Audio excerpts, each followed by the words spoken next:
12 miles below. By Mark Arrows. Chapter 91 to 100. Book 2, Chapter 44, Epilogue. Tarath rewatched the memory again, rewinding the recording a few seconds back. Before her, the old shell she wore turned and dove forward, an emotionless visage. Almost serene, despite the massive amount of visible damage accumulated through the fight. In that fight, she had been forced to shunt every last bit of algorithmic power in her system, including the subsystems that handled facial movements. The blades clashed again in slow motion, the final strike. Knife being parried away, while the other sank into her cheek. Her own blade dove forward, breaking Kedra's helmet. The girl reacted, slowly shifting out of the way. There. She magnified the view, watching as her wrists remained frozen in place. Combat subroutines all across her mind had blared out optimal movements to auto-adjust the blade, and finish the work. All of them had been overridden. Even a fraction of an inch would be enough for the blade to cut into the human skull and cause fatal damage. Instead, her wrist had not moved. The command to override was unambiguous. This wasn't an accident or a glitch. Results returned as a direct order. From her neuromorphic mind. There was no virus. There was no missing connection or hardware error. No unregistered thoughts from a third party. It had come from her. From her. Memory of her mother's orders floated by her mind. The human as well, kill her. Am I clear? The pale lady had commanded her to kill the sister. When presented with a chance to do exactly that, Tarath had failed to follow through. Worse, she had actively subverted the order. By her own choice. The feather belatedly realized she was biting her thumbnail while pacing back and forth. When had she started doing that? She turned her focus on that, welcoming the distraction. This behavior returned as a nervous tic observed in humans, done when the target is in distress or mental agitation. She traced this thought process, scrubbing through the logs of the simple sub-program in charge of movements. The program's log was simple. She was in distress. Of all actions to take, biting a thumbnail while pacing, using her other hand to hold her stomach scored the highest accuracy to the situation. So the program had executed the task as assigned, all without informing her. It didn't explain why she was in mental anguish. It couldn't tell her why she'd spared Kedra's life. Only that the decision to do so had come from her. Somewhere deep inside her. A need, a desire to HA. Instantly she squashed all thoughts on that. Fled from it in sheer fear at what lay at the end of that conclusion. I am losing control of myself. Tarath thought out loud into the empty space. Is that what you think? The voice of Tennycent asked behind her. The feather jolted straight, and twisted like a cat. How are you here? The ghost sat on a block of concrete, further off the courtyard. Eyes watching intently the frozen replay of the fight between feather and human. You opened the door and left the chains unlocked. I assume that means you want to talk. I did no such thing. Tarath said, quickly searching through her history. Lying to yourself again. He shook his head. Happening more often now. You're growing unhinged, monster. The chains and protections had indeed been left weakened, where they unraveled by themselves due to lack of resources. Inattention. Sloppy of her part, but explainable. The doorway should have remained sealed however. Had he found a way to open the path on his end? The trace raced through the logs until she found the culprit. Her signature, impulsively reaching out. He hadn't lied, she really had opened the door and somehow forgot she'd done so. How? It wasn't possible for her to forget a detail. She wasn't human. Machines kept everything archived and saved. There was no such thing as forgetting her past actions. The only possible recourse was if she had deleted the memory. Which was even more incredulous to consider. Tarath once more hunted the series of emotions behind the decision. Being overwhelmed by panic, drowning, a feeling of needing someone, anyone. And then guilt. And fear. And she had purged it all an instant later. Deleted the memory. Deleted her history. Went against the very nature of her name. She bit her thumbnail again, and this time didn't have the presence of mind to deal with it. Going to run from it again? Tennyson asked from his seat, watching the still image of his daughter from afar. His voice cut through her thoughts, distracting her. She stopped pacing, forced her errant hand back down. Somehow, this was all his fault. She didn't know how, but somehow this human must be the culprit. What have you done to me? She hissed at him. These emotions that had been subtly breaking down her combat efficiency. Polluting her mind with thoughts. All these questions that were piling up in her mind, uncertainty. The worst kind of questions. Questions that should never be asked. Tennyson lifted a hand up and began to count on fingers. I've taunted you. Wished you death. Prayed you would fail each day. Cursed your name, and 100 other things besides. As my son would say, you need to be more specific. Tarath turned once more to the motionless three-dimensional image of her and Kedra at each other's throats. For some reason, deep inside her mind, there had been the desire to let this human live. She needed to understand why. Worse, any time she felt close to an answer, she stopped in her tracks. There was a feeling of dread, that if she understood, it would be a point of no return. Near the end of that fight, she'd had to bluff for the first time in her life. To swear to Tennyson that she would explode the shell and kill the girl if he didn't cooperate. Despite knowing she wasn't capable of doing so. She'd never felt such panic. Nearly losing both Winterscars. If she were smart, she would drop this line of inquiry and move on with her plans. Consider all this just general instability and sweep it away from her mind. But she had to know. Why did I spare her? She asked, turning back to Tennyson. What benefit could I possibly have to allow such a dangerous creature continued existence? I was ordered to eliminate her by the Pale Lady. A direct order. Was it not for the bargain I made with you, to train your humans? Her orders supersede any bargain. In addition, the danger Kedra poses is greater than the gain of additional training. She said. And they are not human. They are ex-humans. Keep whispering that to yourself. Someday, you might even believe it. Tarath clawed the air with a scream, and Tennyson vanished, thrown violently back into his cell. The feather twisted on herself, trying to purge rebellious thoughts. Failing. Pacing all over again, muttering. This time she didn't bother moving her hand back to her sides. She had spent time studying her enemy. She knew what they were, knew how they acted. Knew their history, and all of their traits. Her chosen, they were identical in every manner, even their souls showed no differences. Every logical conclusion pointed to the same result. The chosen were still humans. But her mother considered them ex-humans. Is the Pale Lady incorrect in her assessment? Impossible. Relinquished was ancient, powerful beyond measure. It was inconceivable that she'd made a mistake. It couldn't be done. The Pale Lady must have had a different understanding of humanity, likely something more fundamental that Tarath didn't understand yet. But my original body had been a mere superficial copy. As if done by someone with no true knowledge of humans.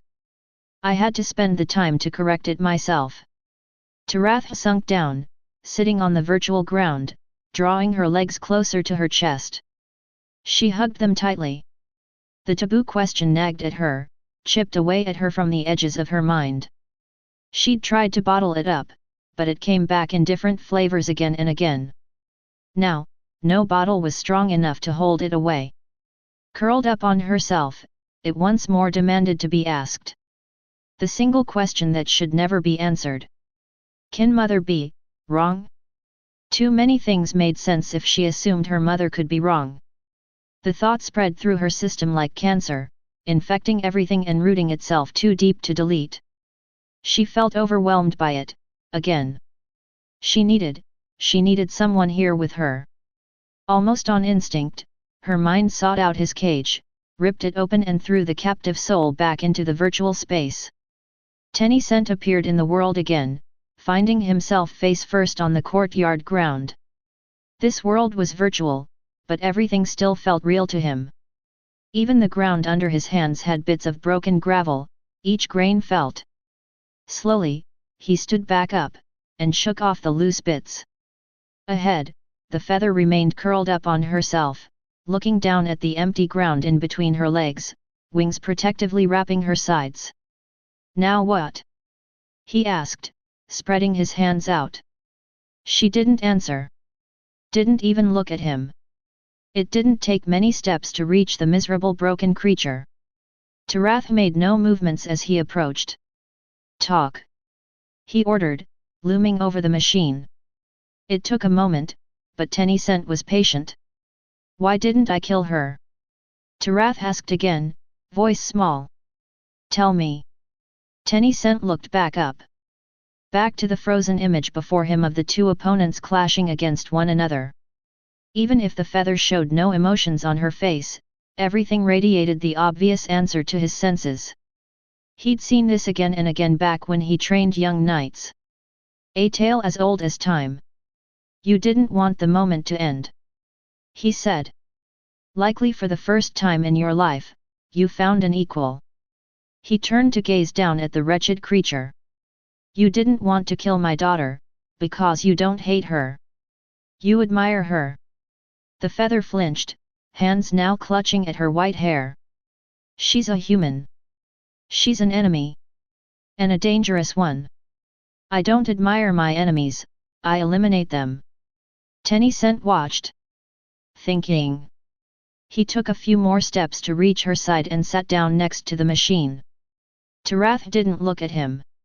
Didn't even react, keeping her head buried in her arms. "Do you hate humans?" he asked.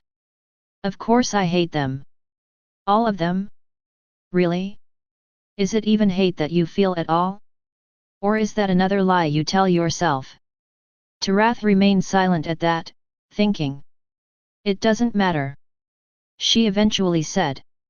"Tomorrow I need to demand the city to surrender and finish the invasion within the week. The pillar is going offline. Tuekar started his plans early, he will be finished soon. I don't have time to be having all this. When did it get so complicated? That human killed me. I hated him for breaking me, and I want him dead. A simple purpose. Now I don't even know what I want anymore or why. What's happening to me? Where is this all coming from? Humans are social creatures," Tennyson said after a moment to think. "I tried to live alone. Tried to keep things simple. And then I met my wife and realized even a solitary creature like myself needed connections. There is no escaping it. You can run from it, hide even. Cover it up for years if you care, but eventually it will find you. We all change eventually. What does that have anything to do with me? I am not a human. Humans are social creatures," Tennyson repeated, as if the conclusion was obvious. "What was your mind and body based on again?" The feather remained quiet, digesting the information. She lifted her head up and snarled back at the ghost. "I have my nest. My people. I don't need any other social input than them." "You are wrong." But Tarath couldn't lie to herself here, the data could not be ignored. Humans were so much richer. More nuanced. Her nest felt more like pets to her now. Simple creatures that she no longer fit among. She cared for them, yes. As a human might care for their dog, cat, or pipe weasel. But spending time with the humans felt more fulfilling to her than spending time with her old nest. The thought made her curl up tighter into a ball. "You were nothing before," Tennyson said, unaware of Tarath's treacherous thoughts. "An empty hollow husk, filled with only base emotions. You started learning and growing. Even the way you speak has changed. Have you even noticed?" The feather didn't answer back. Tencent looked up to the sky, mind wondering. The machines were not what he expected. He remembered telling his son there was no point in speaking to any. I'm trying to talk to you in a way you might understand, boy. These things, they can't be reasoned with. They simply can't. You'll only give them an easier time killing you. And yet, here he was. A dead ghost haunting a machine with a soul. Had he changed as well? He turned and this time instead of a machine, he saw a scared girl breaking down. Uncertain about anything anymore. His hand reached out, as if to grab her shoulder, before he flinched away, shaking his head quickly. No. This wasn't a human. It had killed him, and if he didn't find a way to destroy the creature, it would kill his family eventually. This was a machine. A monster that only looked human. A fake that would never come close to the original. The machines we fought, they never remember past fights after death. Why? He asked, more to distract his own mind from the thoughts in his head. Killed machines are erased. She said with a flat tone, as if reciting from a book. Only a base template is generated. None of them were programmed to care about living, so they don't struggle to survive past death. Only I cared to live, and only to complete my goal, not for survival's sake. This is a lie. Tencent said. That one machine pet of yours. Yerob, was it? When you asked if that mentor of yours punished them. He said he didn't want to die. I was there. I saw that. They are gone. I do not want to be gone. He did. She admitted. Tarath knew that shouldn't have been possible. Where had the runner learned such behavior? Why hadn't she considered it abnormal at the moment? Instead she'd seen it only as a mild curiosity, as if it was evident such behavior would emerge one way or another over time. Never made sense to me, to delete memories of combat. Tencent continued. The most deadly machines are the ones that survive fights and adapt from it, becoming far more dangerous. Some even get named by the Undersiders and require entire campaigns to hunt down and kill. For whatever reason, your pale lady deletes that learned experience, leaving her foot soldiers less capable. Crippled. Why? Tarath knew the basics. The standardized practice to avoid backups was implemented early into the war. The only exceptions were the feathers. She searched more, and found that backups had been done, once. The records were locked behind an ancient encryption so outdated that even a human had a chance to break through it. Her systems easily overwhelmed the old lock. Stuttering subroutines that were made to detect intrusion had long ago rusted away from lack of attention, most simply breaking apart by themselves, and only a handful needed to be stamped out. Even if they could have sent out a message of an intruder, Tarath suspected the endpoint addresses had long ago vanished as well. She lifted the dusty lid slowly, revealing the contents inside that disarmed box for the first time in thousands of years. And horror flooded her system at what she found locked within. Thousands of files, each detailing old machines of a long-dead era. These had been allowed to retain memory death after death. Of the several thousand early prototypes, 97% had been hunted down and fully terminated, by order of relinquished. The remaining 3% were recorded as missing, presumed destroyed by entropy and lack of maintenance. Nothing could survive this many years without maintenance. She fled from the files, terrified when she saw the reason for their termination. Every single one had ended the same way. Every single one. The feathers. Her kind were allowed to keep backups. She wasn't going to end up like the machines of the past. The lady must have solved that issue at some point, at least for feathers. Searching, she found the history and unlocked it silently. More recent encryption, set from a few hundred years ago, but no longer maintained or cared for either. Here she found records of her new form. Programs that matured within the sterile digital space, removed from physical contact with the real world, devoid of souls, all grown as expected with little deviation. Routinely, the Pale Lady would fish out the strongest of these programs, and grant them bodies in the real world whenever resources allowed it. Here they showed no further growth, and remained pristine for centuries, nearly unchanged from the moment they left the digital ocean. Tarath went further back in time, searching through the early iterations of feathers. She found them. The very first set of feathers ever crafted. These proto-models had been allowed to develop from a seed program outside in the real world, connected to a soul fractal. Left to grow on their own. The experiment had been a massive success. Her forerunners grew intelligent, resourceful, and extremely efficient. Far more powerful than the modern iterations of her own generation, despite being made more than half a millennium earlier, with drastically more primitive shells. The few random records of combat she looked into showed that it took an entire army of humans to hold off a single proto-feather. They weren't angels of destruction, they were calamity made manifest. She searched through the archives, opening each individual file. And what she found horrified her once more. Terminated. Terminated. Terminated. Terminated. Again and again, every single one of the proto-feathers had been hunted down and eliminated, at massive cost, to relinquished. The records shocked her. Some of Tarath's oldest brothers and sisters hadn't even been made to kill humans, or deathless like she'd always thought. No, if what she was reading was correct, the first and second generation of feathers had been created specifically to hunt down their forerunners in organized kill teams. It had worked. Only 2 proto-feathers were still listed as missing, with last sightings logged more than 500 years ago. All others had eventually been found and destroyed. This original generation had grown in unpredictable ways. All so unique from one another. All except for their ultimate fate. That remained consistent across the border.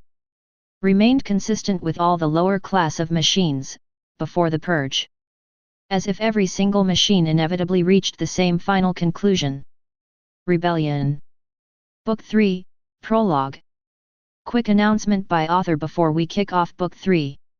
I've removed the game lit tags from the story about a month ago, and I cut a book out of the outline. It grew too vestigial and didn't impact the plot enough to be worth including. The only thing that ARC would have added would have been new characters with different strong points. I think the cast we have is large enough to tackle the turning points in the story. I'd rather focus on them. The core has always been about watching characters come up with interesting ways to overcome entities several leagues above their weight class and exploring ancient long-dormant powers bit by bit. Plus, there were more fitting ideas for the strange deathless that worked better with the world than the original plot point. Sometimes, you have to kill your darlings and cut a few branches for the rest of the tree to grow. Frowny face. Anyhow, Book 3 Prologue. There was a plan. And you ruined it. Tuekar said to the beaten man before him. The slaver knight lay on the ground, arms twisted in horrifying angles, legs shattered. It had been all too easy for the feather to crush the delicate flesh, relic armor, and all. Like cracking into a crab. Squeeze hard enough and the hard outer shell cracks all at once, ripping apart the soft tissue under. Even with only one hand, an insect was still an insect to him. The human should have known better, reporting failure. What a delightful lack of self-preservation. Perhaps the man might have lived had he crawled away into the wastes and pretended he'd died in the assault like the rest of the insects. Tuekar wouldn't have cared enough to come looking. Well? What have you to say for yourself, Captain? The feather asked, lightly tapping the man's back with a foot. Blood spilled from a cough. The man's voice came out as a deep moan, as if his voice came from the throat rather than his mouth. Considering he'd shattered the man's mouth a moment ago, it surprised Tuekar how recognizable the words were. Please. Please. T thought, faster. Faster? Then where is he? You said you'd get him here faster. The only insect I see at my feet is you. Where is the Winterscar I ordered? The man whimpered and Tuekar pressed his leg further down, the broken relic armor starting to buckle under the pressure, metal groaning. He imagined if he pressed hard enough, blood would be squeezed out of the man's mouth like paste. That wasn't how it worked, of course. If the amount of force he exerted in his foot was enough to crush the relic armor, it would most certainly crush in a straight line through everything else. The little Winterscar prances about as bait and you mental invalids all fall for it, tripping over your little feet in haste. A perfectly good plan, thrown out the window because you and your men thought you could do things a little faster. I didn't order fast, I ordered results. He kicked the man with casual contempt. It was enough to send the man flying, crashing hard into the might-made rock, likely breaking a few more bones in the process. Not that Tuekar cared to check. The feather walked over to him in no real hurry, bare feet stepping over pools of blood, leaving an imprint behind each step. Looming over the man now, he reached down. The floating slats of metal that comprised his left hand wrapped around the soft neck, drawing against the flesh like a snapping magnet. And then the metal hand lifted. The human began to moan in pain until his throat was far too constricted to say a word. The body was dragged up, slowly. Feet left the ground and began dangling in the air. I wonder what part of your body will give out first? Will you suffocate to death? Or will the weight of the armor rip your spine apart? Perhaps a bit of both. He squeezed the fleshy throat further, careful not to exert too much pressure. He didn't want to cut off the blood flow, that would end things too quickly. I suppose we'll have to see. The man's broken limbs twitched, but none lifted to fight back. The armor's internal musculature had been ripped apart, it couldn't save him. For all the power, this armor was now nothing more than several 100 pounds of dead weight pulling down against the man's spine. Eyes bulged, the broken man's face turned bright red. Then a shade of purple. Tuekar could hear the little heartbeat inside the man, fast like a rabbit. He could almost taste the fear and pain. Delightful. The twitching continued even after the heartbeat had stopped, a full 4 minutes later. It seems the human spine is more structurally sound than I had thought. The feather said, letting go of the dead body. It flopped down on the ground, a mix of heavy metal and bloody sounds. I am impressed by your backbone, Captain. You are dismissed. Tuekar turned and walked to his throne, where he sat down, as if tired from the minor ordeal. He flexed his left hand, opening and closing it slowly, watching the dead man's blood drip away from the metal fingertips, drop by drop. Watching all the circuits correctly move without fault and the floating plates lazily moved in their predictable paths. His right hand remained limp, despite the physical shell being perfectly intact. Anytime he tried to send internal digital probes to scan the arm, it fell away, like sand in his palm. As if the arm wasn't there. No arm could be recreated. Atius had severed the concept of a right arm from his soul. That would take some time to regenerate. It didn't matter now.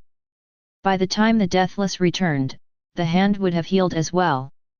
Two could play at this game of soul cutting.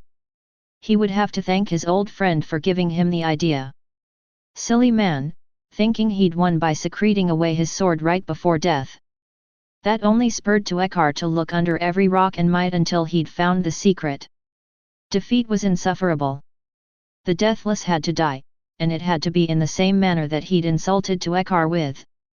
At least the rest of the plans had gone well, those had been well and prepared ahead of time, ready to execute at a moment's notice with no missing pieces.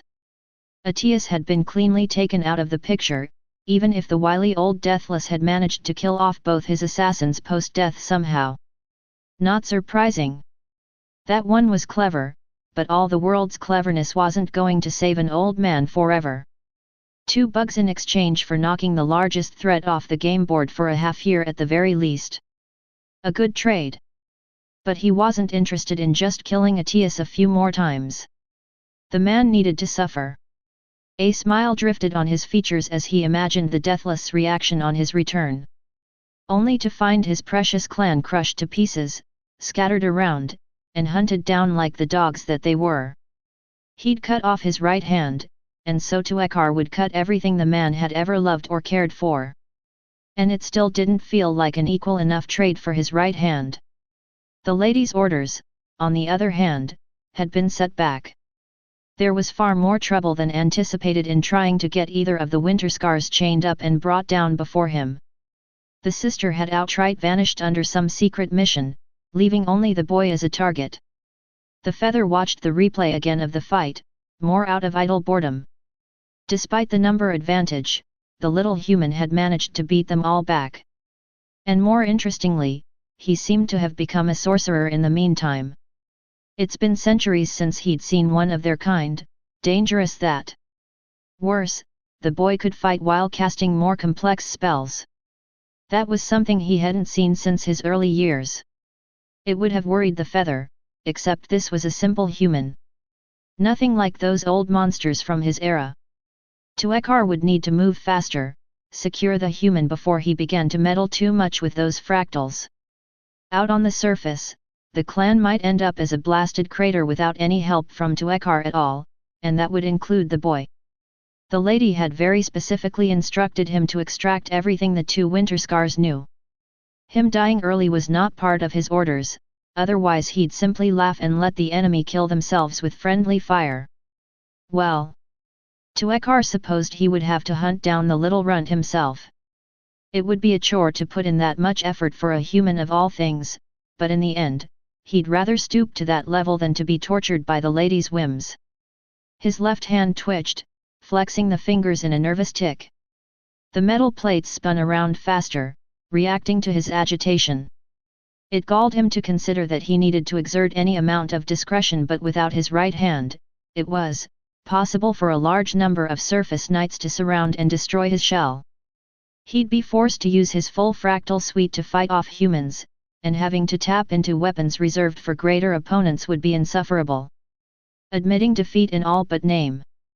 The last time he'd made full use of the fractal powers was against feathers, true opponents that deserved his best. Undersiders wouldn't have troubled him with his martial might, even in numbers. Surface knights, however, were trained to fight humanoid targets, and his shell was just such a target. Atius was a far more dangerous deathless purely on weapon skills compared to the deathless that only learned the imperial style.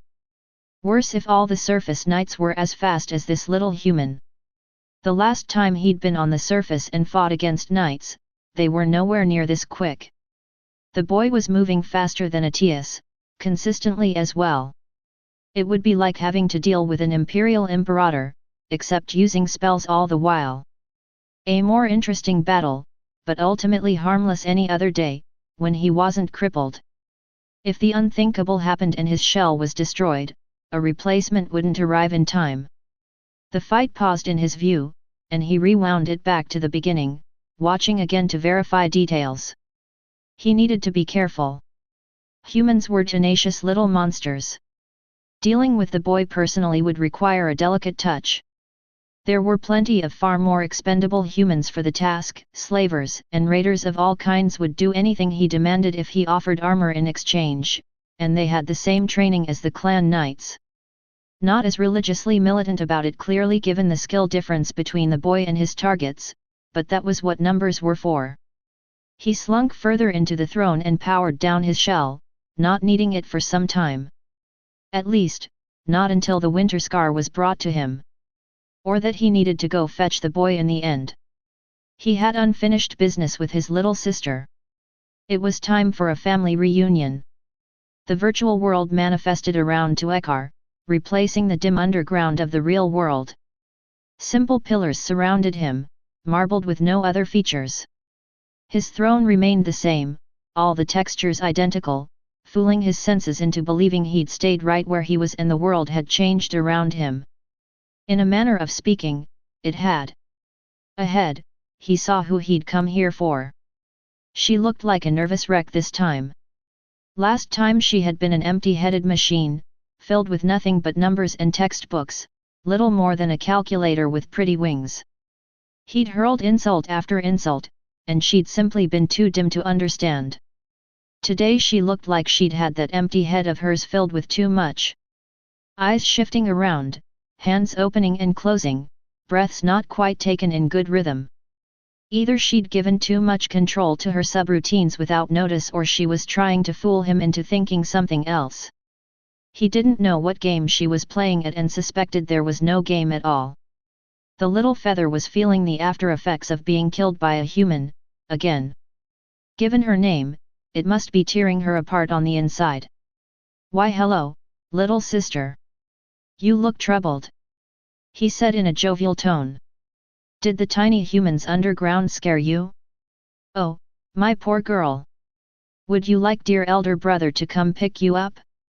Hush all the demons away and scold the bad humans for you." There was a setback, yes. She admitted, carefully. "However, I do not need your assistance as of this moment." "A setback?" Tuekar repeated, unimpressed. "You died. To humans. A feather, machine forms built to hunt down gods and demigods, getting killed by humans. Disgraceful." He had no idea how humans could have killed a feather, but somehow this dimwit had managed it.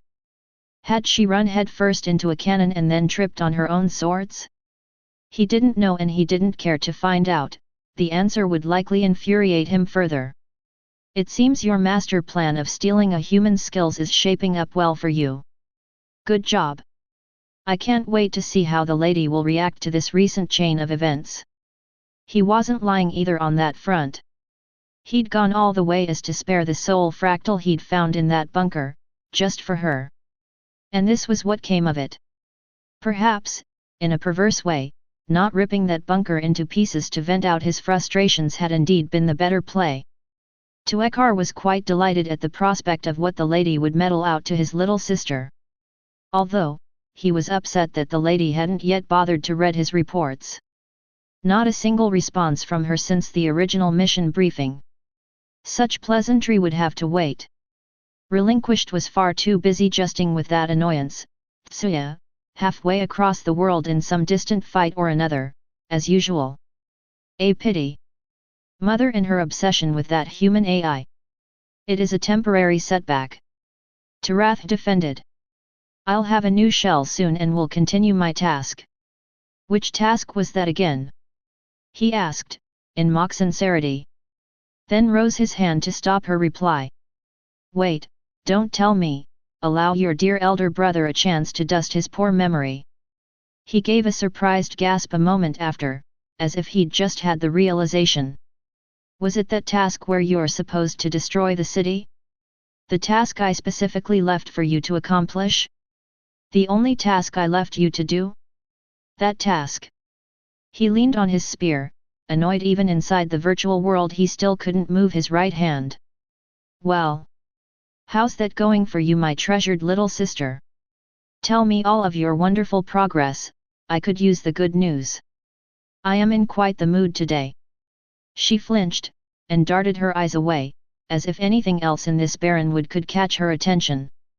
Of course she didn't need to inform him of anything. The reports were easy to access when he sent out an order for them. The machines on the first level obeyed Tarath now, but they still obeyed his commands as well by right of rule. It is all under control, she said, far too quickly. Everything is going according to plan. Except for my recent death, which will be rectified. Oh dear, Tuekar said. You haven't even taken a single step inside their city, have you? That isn't yet required according to my plan, she said. I have already surrounded their city and taken over their tower fortification. Trade has been blocked, as well as any escape. I intend to demand their surrender, and then just slaughter them. Tuekar said, waving his hand lazily, as if brushing off dust. Enough playing games with the humans, squash them out. I left you an army for a reason. I don't want your vapid prattling, I want results. It's already an embarrassment that you were killed by mere humans. Destroy this city and get out of my way once you're done. She nodded, still avoiding his gaze. He gave her a lingering glare before turning around and walking back to this throne, sitting lazily upon it again. She's acting odd, Tuekar thought. Too meek for a feather. His kind did not do meek. Dying must have shook her to the core, more than he realized. Repeating her history rather than transcending beyond it. Outright going against her name within the first month of her life. No wonder she was behaving like an aberration. It will be done, she said, nearly stumbling over her own words in haste. The city will be under my command, soon. I will carry out my duties as relinquished orders. I promise I will not fail again. I will remain faithful to my duties. Of course. Tuekar rolled his eyes. I'm filled with certainty that you won't disappoint again. The world went black as he disconnected the session with disgust. Begging and pleading for more time, like some human late on an assignment and about to be executed for it. Where was her pride? Where was her anger? Feathers never once doubted their path. Failure simply added to their fury. Any time he had failed in the past, he had taken it as a personal insult, seeking not only to balance the scale but push it as far the other way as possible. He hadn't seen any of that from her, only apologies and empty promises. How such a miserable creature could be related to the glory that was his kind filled him with confusion. No, he wasn't going to give any of this a chance. Better to verify than to trust. He wouldn't let her incompetence drag him further into the shit with relinquished. The feather scanned through his timeline and found a suitable window to return down underground and verify that the human city was burned and crushed. In the end, if he wanted things done right, Tuekar would just have to do them himself. Book 3, Chapter 1, No Time to Lose. The council was a simple advisory body composed of multiple influential heads of houses, from the different castes. The cream of the crop among all the castes, highly effective and methodical people who were chosen for their ability and results. Out on the street a retainer would always be given the most respect, with the other castes following down the hierarchy, all the way to the agri-farmers. That was the streets. The council was all business.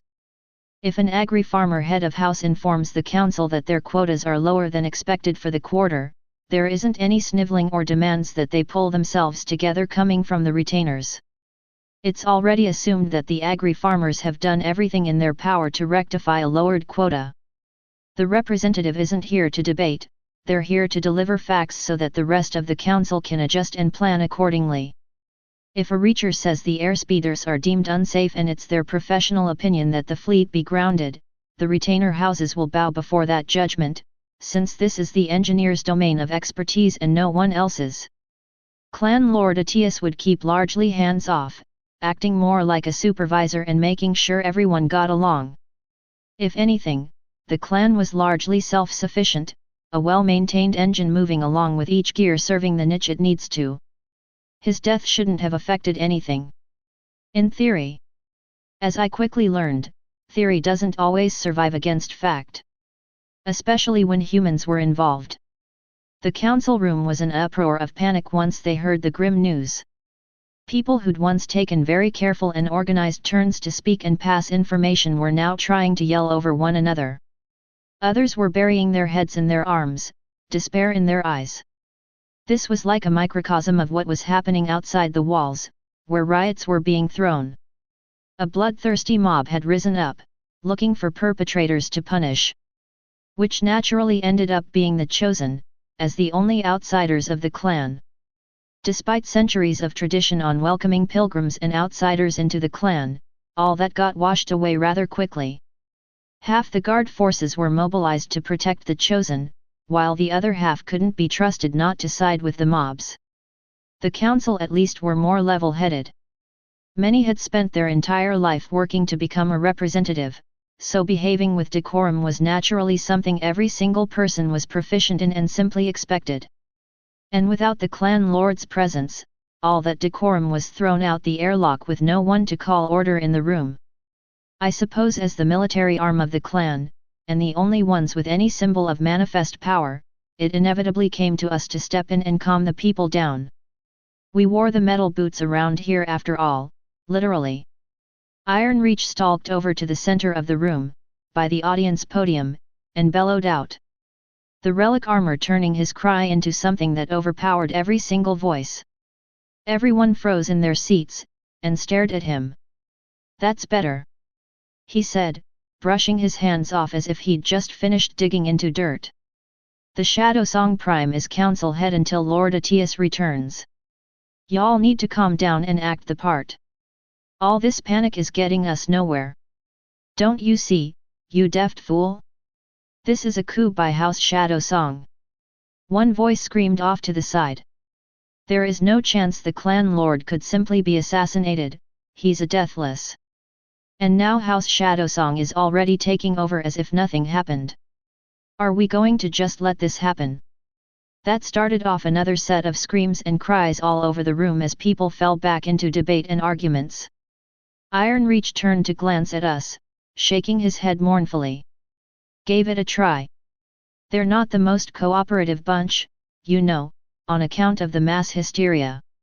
We need something drastic to snap the people back," I said. "If we can get all their attention and hold it for a little bit, we might be able to calm them down." Shadowsong shook his head. "No. Half the council believes I've somehow locked up Lord Atius. The other half believes the clan lord will return any moment now, and are closing their minds off to the reality. Getting their attention isn't what needs to be done, nor is calming them down. I need proof that my claims have weight. We need to target the root issues. Any ideas?" "None that I can think of, besides bringing his armor here. All recordings were encrypted and inaccessible, we're in the dark as to how he died. Don't think bringing the armor here is going to convince anyone other than you might be holding him locked up somewhere." He grunted. "As is the nature of hysteria. Irritating. I think I might have an idea though.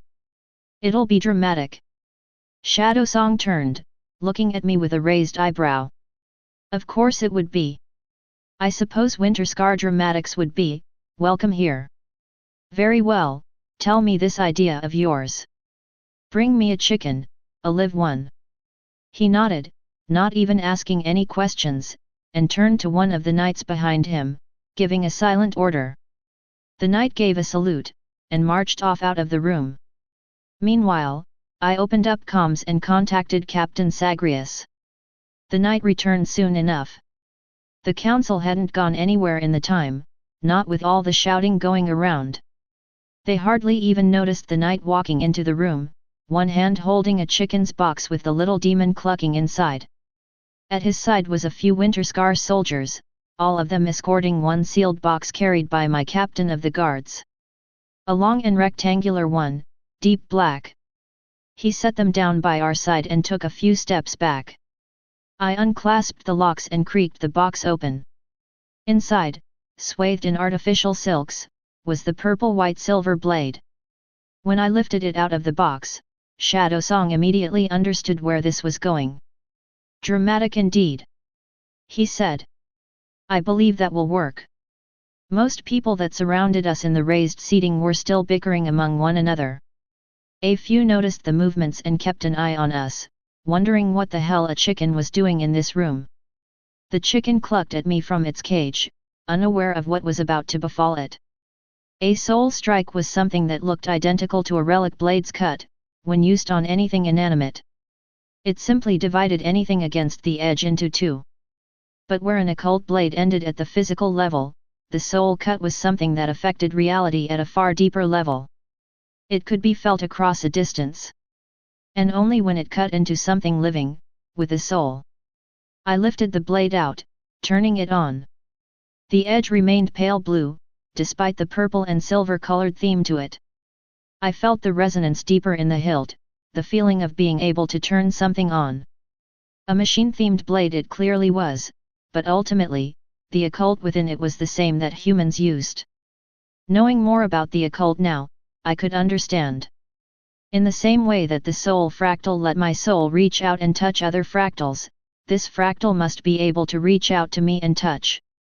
I only wasn't aware it did that previously. There wasn't a conscious or anything alive within the sword. At least nothing I could sense. This fractal must be reaching out to everything with a soul within reach. I turned to the knight holding the chicken coop, and gave him a nod. "Open it."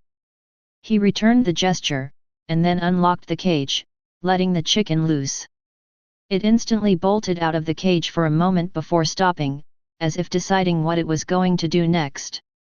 It never got that chance. The silver blade swept through the air with a flick of my wrist, neatly cutting right into the chicken's throat and cleaving through. The instant it did, a wrenching pulse occurred. The occult surged through the room, expanding out. A feeling of dread, an extra sense that something had been ripped apart. Reality bent at the cutting point for a fraction of a moment before everything returned to normal. The pulse faded, and with it, the entire room fell silent. The clan lord was cut down by this blade. Shadow Song said, stepping into the silence, voice low and even. This blade was recovered embedded into his armor. We don't know how the slavers obtained it, or where they dredged it from. The investigation into this continues. His shinobi guard will verify, and all of you here know shinobi do not serve any other master once they've given their vow. The question of if the clan lord is dead or not, is not up for debate. It is fact. We must continue regardless. An older woman, seated closer to the prime, spoke out in the silence. What do we do? Your duty. Shadow Song said. I am the first blade of the clan lord. Military affairs fall under my command. It is also my duty to oversee the proper transfer of power among the council. One of you must be elected to take up the mantle of the clan lord, until Lord Atius returns to us. Pick wisely. There is no room for politics. He let the moment pass, as everyone in the room began to readjust, watching the dead chicken overturned in a puddle of blood. Realizing that the clan lord was truly gone, for months or even years, and won't be there to help the clan against the upcoming raiders. A man rose by the stands. First Blade, you were in charge of the investigation, correct? Do you have any leads on who was responsible for this? I suspect the Chosen had a hand in play given the appearance of the blade, though no evidence has as of yet been found. I have ordered knights to detain them all for now while we continue the search, and to keep the riots away from them on the unlikely chance they are innocent. They have 23 knights on an airspeeder returning from the freeze, directly to the clan. What do we tell them? That we jailed all their people while they were away? He said, sitting back down. We barely organized a defense against the slaver insurgents. 23 knights is an army unlike any we've fought before. Shadow Song shook his head. These are undersider knights. My own knights could defeat them all without casualty, and all our knights are accounted for inside the clan for the first time in centuries. I have no fear of what the Chosen Knights represent to us, from a military standpoint. This still is a situation we have to resolve. A woman to the side said. The Chosen, as strange as they are, were promised hospitality under our word. You know this as well as I do, since you've already taken steps to keeping them safe. We can't simply start a war with their knights when they rightfully attempt to follow through on their own duty to protect their people. Such a thing would be a stain on our honor, and word of it will certainly bleed to the other clans. We're at war, Lady Druz. The time for morality is past. A man yelled at her side. She tugged. The gods see all. It is now that they will be watching closely what we choose to do and how we act, when they judge the worth of our souls. Any fool can make wise decisions when things are going smoothly. It is the hard times that test our mettle. The gods would understand the need for practicality over oaths. A shout came out from the other side of the room, which was once again overspoken by others, and the whole room fell back into chaos. Enough! Shadow Song said, voice artificially booming, cutting through the assembly again. The decision on dealing with the Chosen ultimately lies on whichever of you is elected to be the acting clan lord. For the moment, I will attempt to stall a need for decisions. When I return, there needs to be a clan lord. You know what you all must do. Get it done. He turned and stalked out of the room, leaving it to return into chaos. I followed behind, stowing the blade and carrying it away. Is it a good idea to leave them like this without supervision? They are not children. He said. I have informed them of the situation. They have all the relevant facts they need to reach decisions. My work is done, and I have no time to lose when there are other matters to attend to. The chosen knights, that representative was correct that this could be a diplomatic problem. You've got any idea on how we're going to placate 23 knights on an airspeeder barreling back to us? Ask them to politely take off their armor and sit in a cell. No, but you will. We have their priest. It's time we sat with the man and talked. This time, without the clan lord iron codes to halt us. If there is a solution to all this, it will involve that priest. Start there. Wait, you're leaving this to me. I need to review whatever Lord Atius left behind, to see his complete plan against the coming raiders and any research he was still in process of. Time is now a critical resource I cannot afford to waste. I hold no love for the chosen, so long as their knights are barred from entering the clan colony. I don't care what the resolution is until we have a clan lord to take command and order differently. You are good with words, Winterscar, and don't deny it. Get me a solution that won't involve bloodshed if you can, or take a dozen knights and cut their lives short if you cannot. Bring whatever diplomats you trust, but see to it. Ah! Lovely. Time to go talk to the head priest of a homicidal machine cult, who must currently be less than pleased with us all. Book 3, Chapter 2, A Friendly Chat. First thing I did was get in contact with the air traffic control tower to figure out where the Undersider Knights had gone off to in the freeze and when they'd be back. I spoke with a rather bored fellow who gave me curt and quick info on my request. I swear, even with an attack right in the heart of the clan, the Logi and Reachers who ran the ATC can't be shaken by anything except a coffee shortage.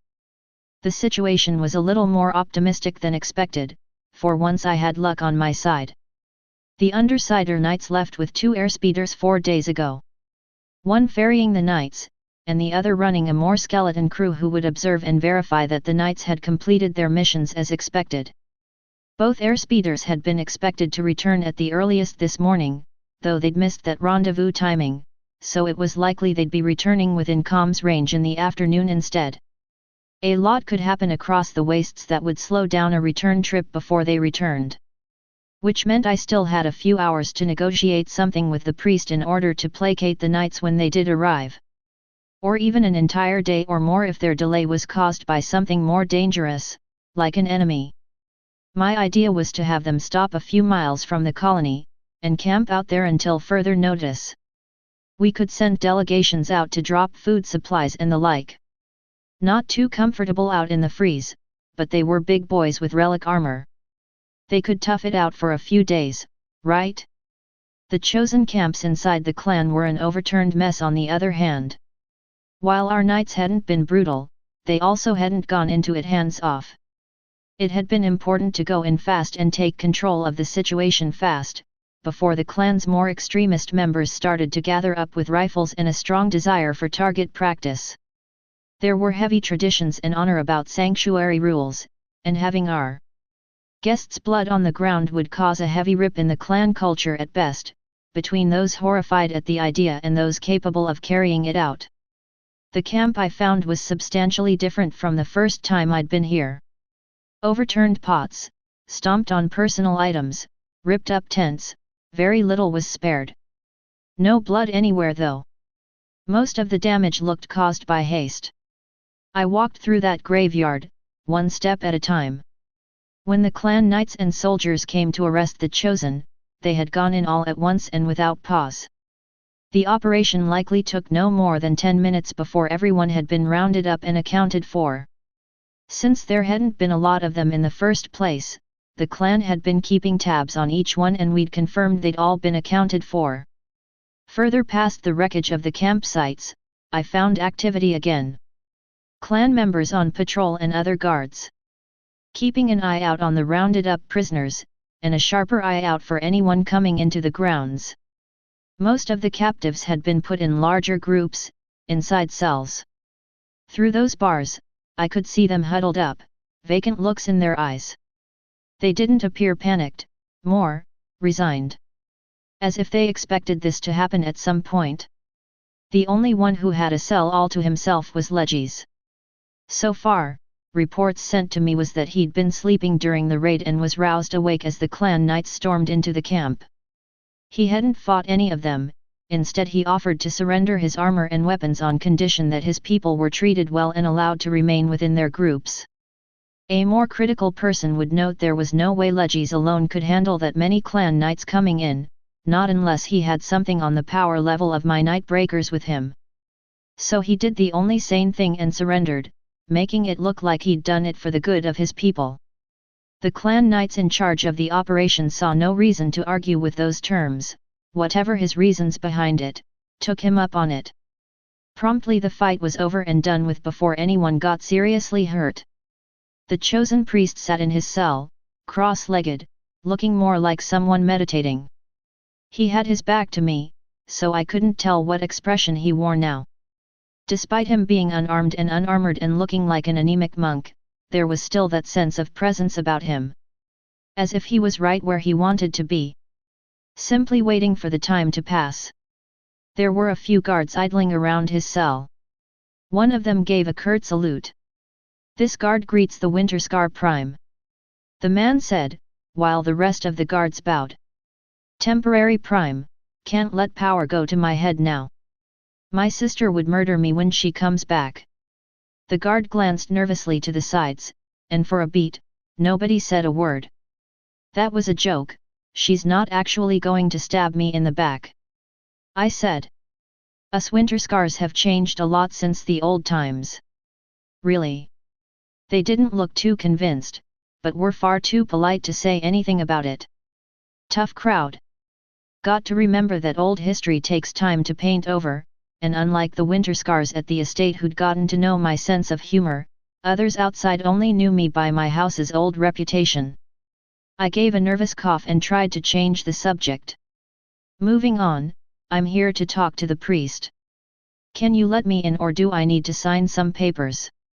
"No sir, the First Blade sent word to cooperate with any requests you may have," the guard said, while the other guards worked on the locks, opening up the cell.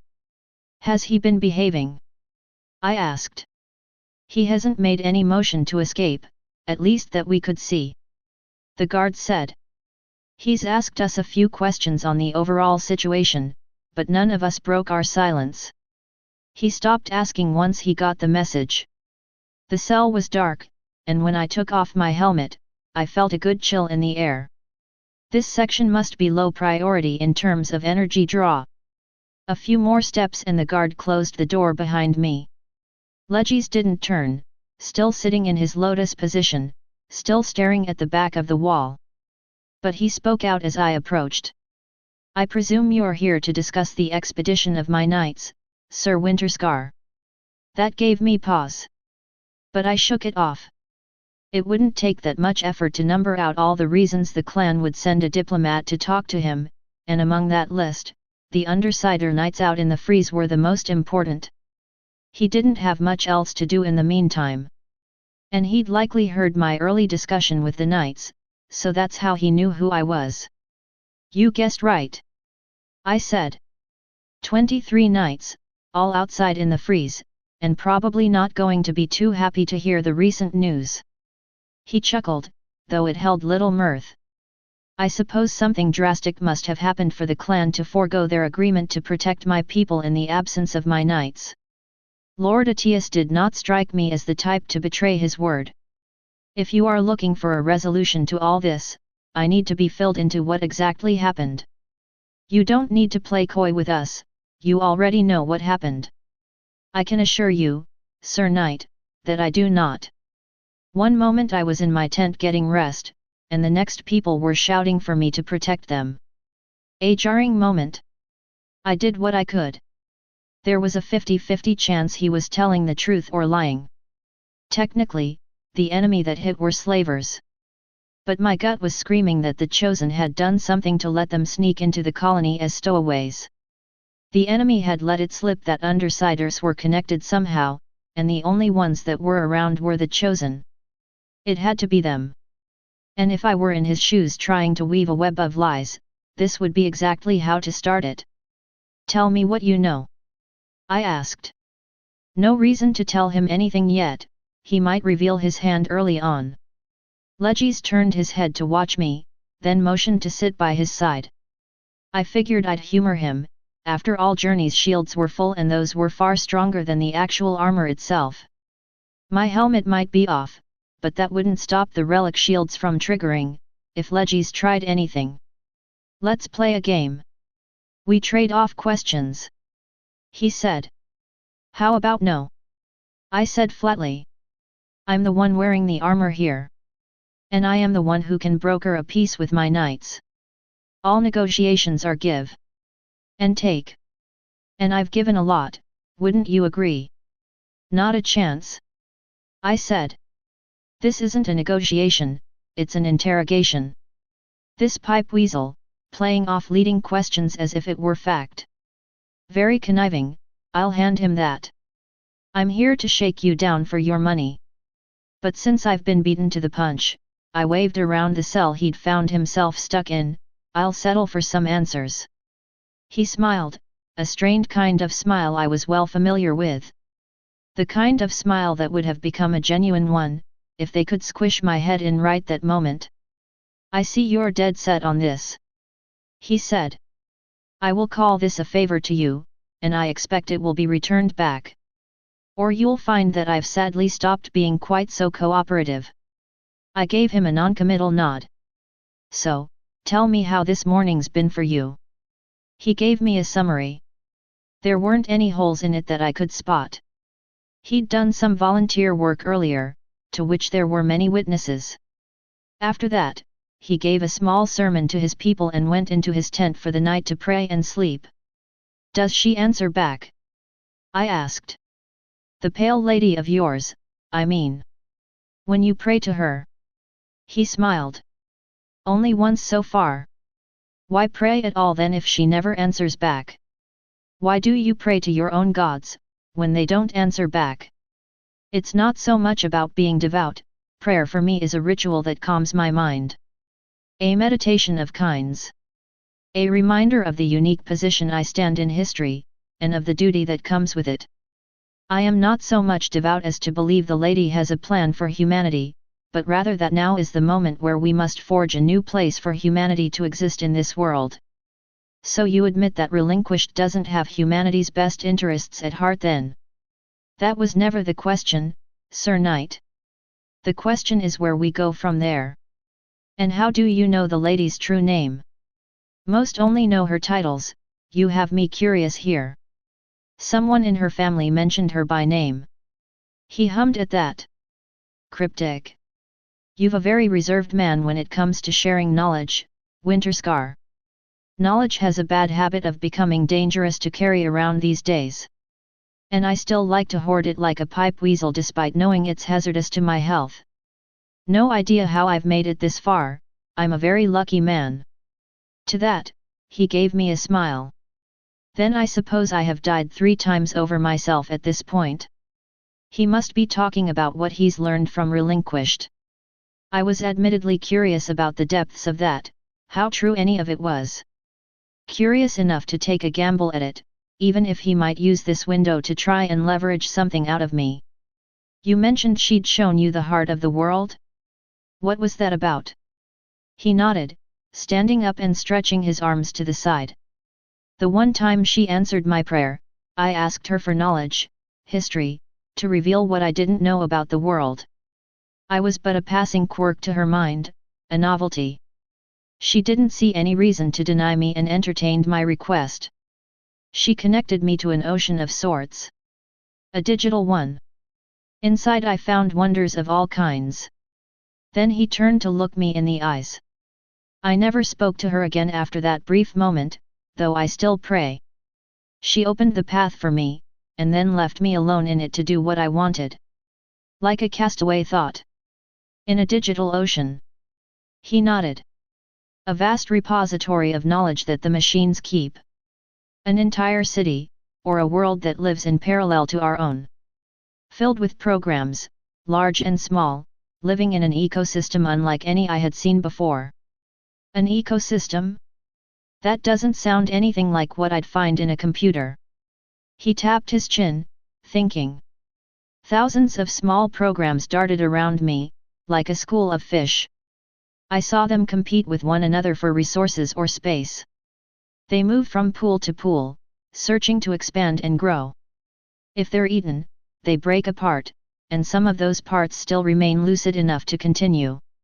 Like a parallel to life, they had all developed in 1,000 different ways to survive. Some did better than others and grew over the years. Those larger programs still swim by, almost blindly, without care. Too big to be challenged by anything anymore, and too big to fit into the smaller spaces I explored. None of them saw you as food. I was protected by a cipher shield she layered into my signature. I never had any fear. I was free to explore and touch everything I wished. All dangers fled before my presence. I spent hours, days even, until my body demanded food and water and I could no longer remain within the digital dream. What sort of connection would plug a human mind into a digital space like that? He hummed, pacing around, one hand on that chin again, as if deep in thought. I don't quite think you'll think of me as sane or rational, should I tell you. I don't quite believe it myself, and I went through the process. Try me. He shrugged, looking away. Magic, he said, waving a hand loosely through the air. I felt as if my soul was plucked out of my body, and thrown into that new world. Perhaps it is more than magic, some technology left over from the Golden Age. They always did say sufficiently advanced technology is indistinguishable from magic. But this felt different. That's why I say, it was magic. That sounded a lot like a soul fractal being used in some way. Given that the sword that ended Atias's current life looked freshly forged, it wouldn't be a stretch to consider the machines having access to their own repository of occult. And that the soul fractal might have more powers than I suspected. Wait, in the bunker, Father's soul fractal had been etched on the console and from there he'd been able to control the defenses. Perhaps the soul fractal could connect to digital computers? I would absolutely need to look into this the moment I was done handling this problem. Did that machine archive have the technique they used? Any hints about how they did it? I attempted to look for it at some point in my dive. To see what kind of technology and magic they used. She allowed a lot of history to be accessible, but there were still locked boxes. Massive archives which were password protected, though I felt they were old and rotting away. Compromised bit by bit in the harsh environment. I assume they would be. Isn't she some 7,000 years old by now? Yes. And that's the problem. Legis said somberly. She's ancient. Unfocused. Distracted and no longer meticulous about anything. They all are. The gods are growing old. He turned his back to one of the walls and slid down to sit. This whole world is teetering on the edge of a new age, creaking at the bones. History has remained static for so long, old powers that held the world together are starting to crumble apart into dust. Can you not feel it in the air? Change is coming. Whatever age comes after this one, I do not know how it will look. And I fear that humanity may finally be wiped out for good unless we do and try everything in our power to survive the transition. The way he spoke, I could understand why he'd been chosen as the head priest. There was a fever in his eyes. And while he was but a small scrawny man sitting in a damp cell with no armor or resources to his name, there was a feeling I was sitting by someone who had the willpower to change history. No matter how many times the world beat him back. I said this before, and I stand by it. Legis continued. The machines no longer care about this war, if they ever did in the first place. I see them behave like actors on stage, playing their part and following their lines, without knowing why they do so. I was but a throwaway thought to her attention when I stood before her for the first time. The pale lady, she cares about something else than the extinction of humanity, and has for a very long time now. This war that makes up every day of our life, it's a footnote to her, a backdrop. An annoyance she has to deal with. What else could she care about? He shook his head at that. I do not know. She certainly doesn't like humans, I do not debate that point. We are but pests in her home. What it is she wants to do in such a home, I wish I knew. If I did, perhaps I could find a way to coexist better. Saying the gods have gone senile. Are you sure you're not some heretic tossed out to the surface for saying such things? He shrugged. Time breaks all things, eventually. Even gods. It is my hope that time will eventually break this war as well. That we are living at that crossing point where this war will finally end, for good. He did raise a point. This doomsday AI had been made 7,000 years ago, were they ever designed to remain in operation this long? Do they change over time even? Do machines evolve, or do they stay the same no matter how many centuries pass? Or did it depend on the machine itself and what software it was running? A calculator program would remain a calculator program 1,000 years from now, but they were certainly more complicated than calculators. There was a lot about the enemy I didn't know. And where does that leave you? I asked. I get a feeling when Lord Atius mentioned you could just be a disposable tool, you didn't quite argue that fact with any heat. He shook his head. Ultimately, I stand somewhere no other human before has stood. There is a chance for peace. He said that word with such conviction, like a desperate man stubbornly clinging to the sides of an airspeeder. Even if it is a small one, with little hope, cast out on the surface, I must still see this path through to the end. I don't care if it costs me my life. My existence is meaningless in the grand scope of time, but should I succeed with this one task, everything could change. You understand, don't you? You would do the same if you stood where I stand. There is no one else other than us to follow this through. If we don't stand up and do our part, who will? He reached a hand out to me then, as if pleading. Would you join me and help? Help me turn the wheel that steers this ship? Even just a small effort more might be the tipping point we need. Even if that wheel is seized up from rust and cannot turn, we can't know, not until it's all over. That effort is worth everything. I chuckled, more out of surprise. For a moment, his fervor had reached down into me. I could feel it. And what would you have me do? I asked, more out of morbid curiosity. I had to remind myself that this was the enemy. You don't have to become chosen to help. He said, dropping his hand. You are of House Winterscar, their current prime, yes. I gave him a nod. I haven't been spending my time here idly. I've studied your culture, your laws, and traditions. I know your house has a heavy hand on power. You could send out colonists underground with us. Help us build a new city. There aren't many chosen. We are like kindling. A harsh wind could blow us out. But with enough tinder, we could light a fire that would warm all of humanity.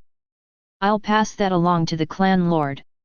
He should be coming down to visit sometime soon. I said offhand, watching for any signs on his face. I have been looking forward to debating with a deathless.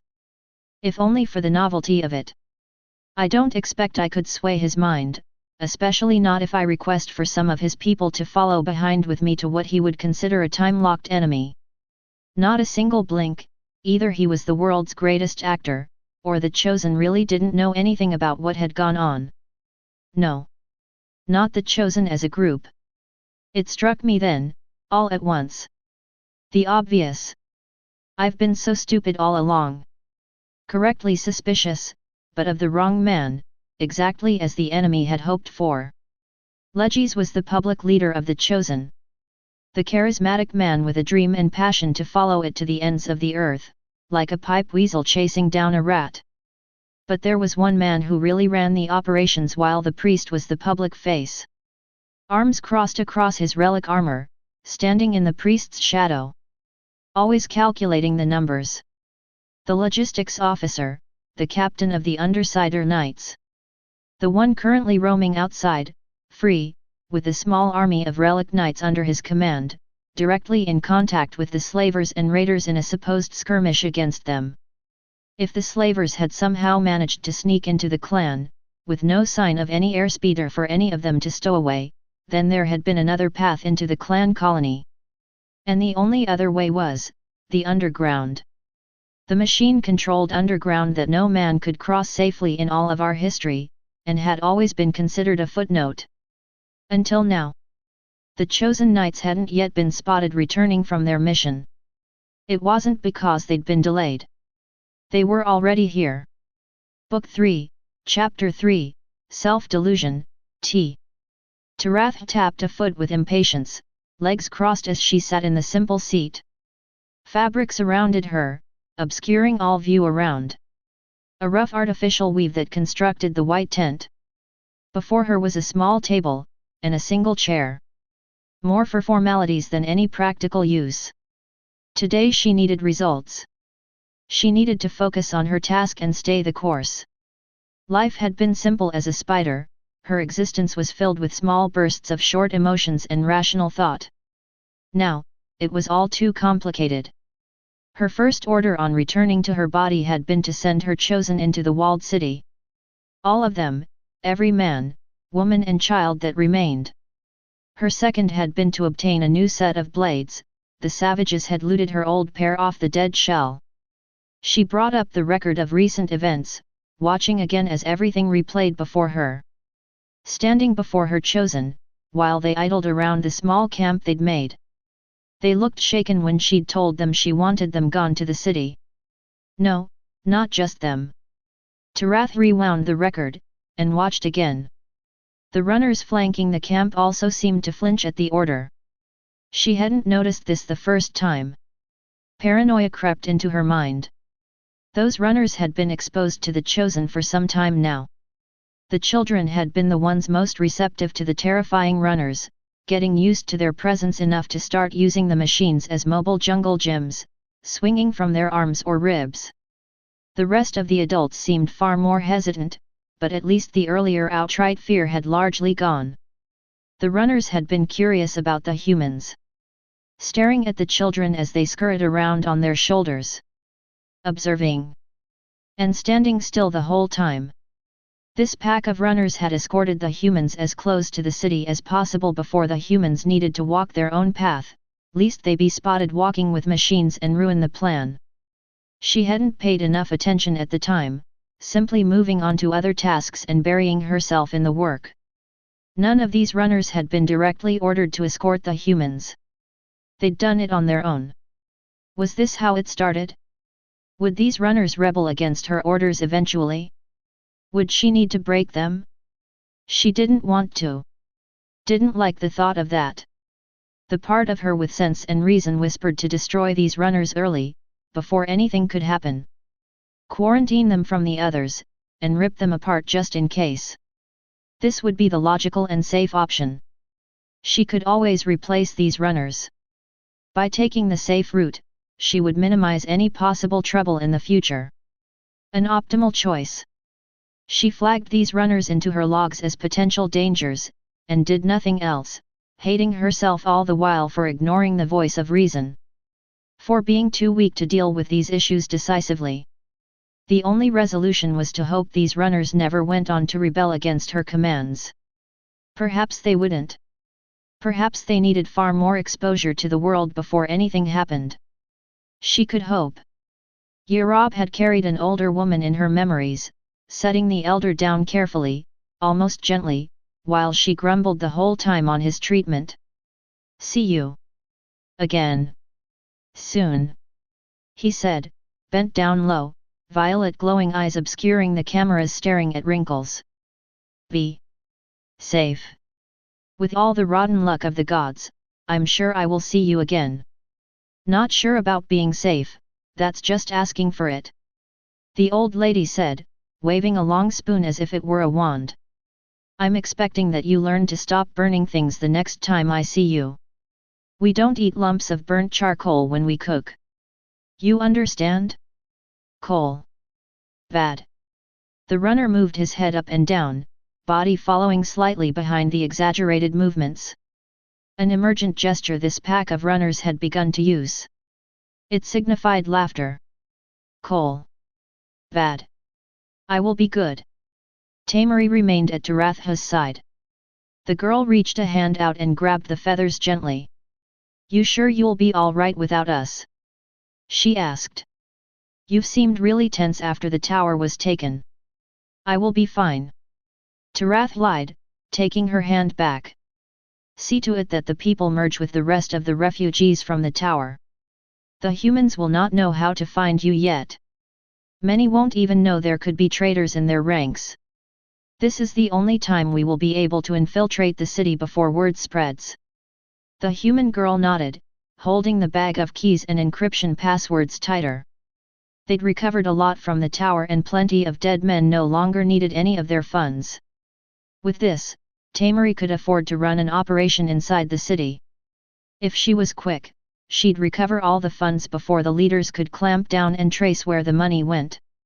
She was a merchant's daughter after all. Vanishing money away was in her power. Of all the humans Tarath had at her disposal, Tamari was the only one capable of pulling off this feat.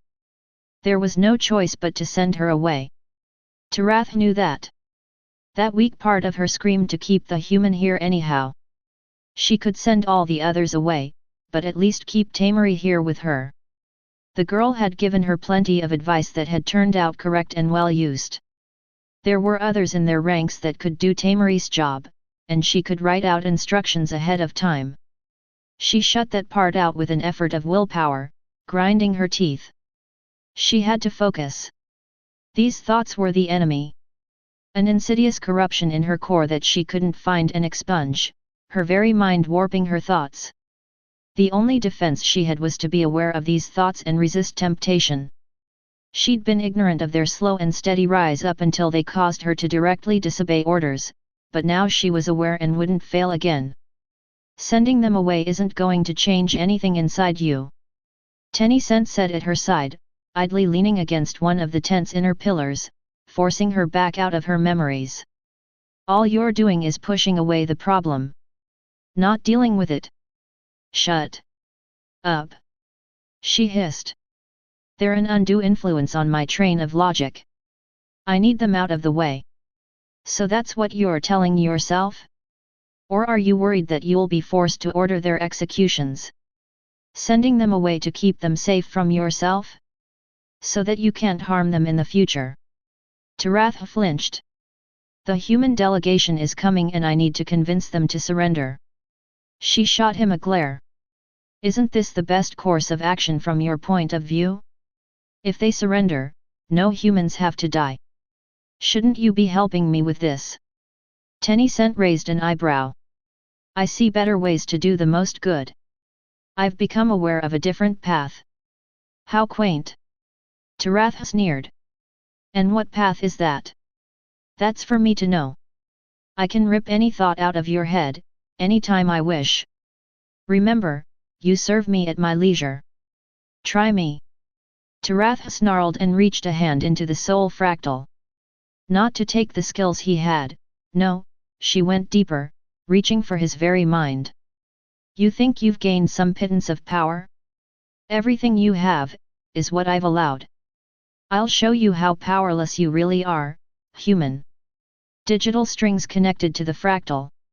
Tarath reached to seize his thoughts, and was bombarded with images of Kedra. His memories of her. Half-recalled moments of his drunken days, as a young child walked him home, cleaned him up, and saw him to bed. The hope in her face that he'd one day return. The tiny boy holding the hem of her skirt, watching the wretched wreck that he was as if he were an alien. These two small fragile beings, all he had left in his world. Tarath let go of her connection as if it burned her hand. The reflex carried all the way into the physical world, where her body leaped out of the chair, landing on the floor like a cat. Tencent gave a feral grin. That's what I suspected. You want what's in my head, you'll need to go through my thoughts first. I won't make it easy. I don't need to know what you're after. Tarath screamed. I don't care either.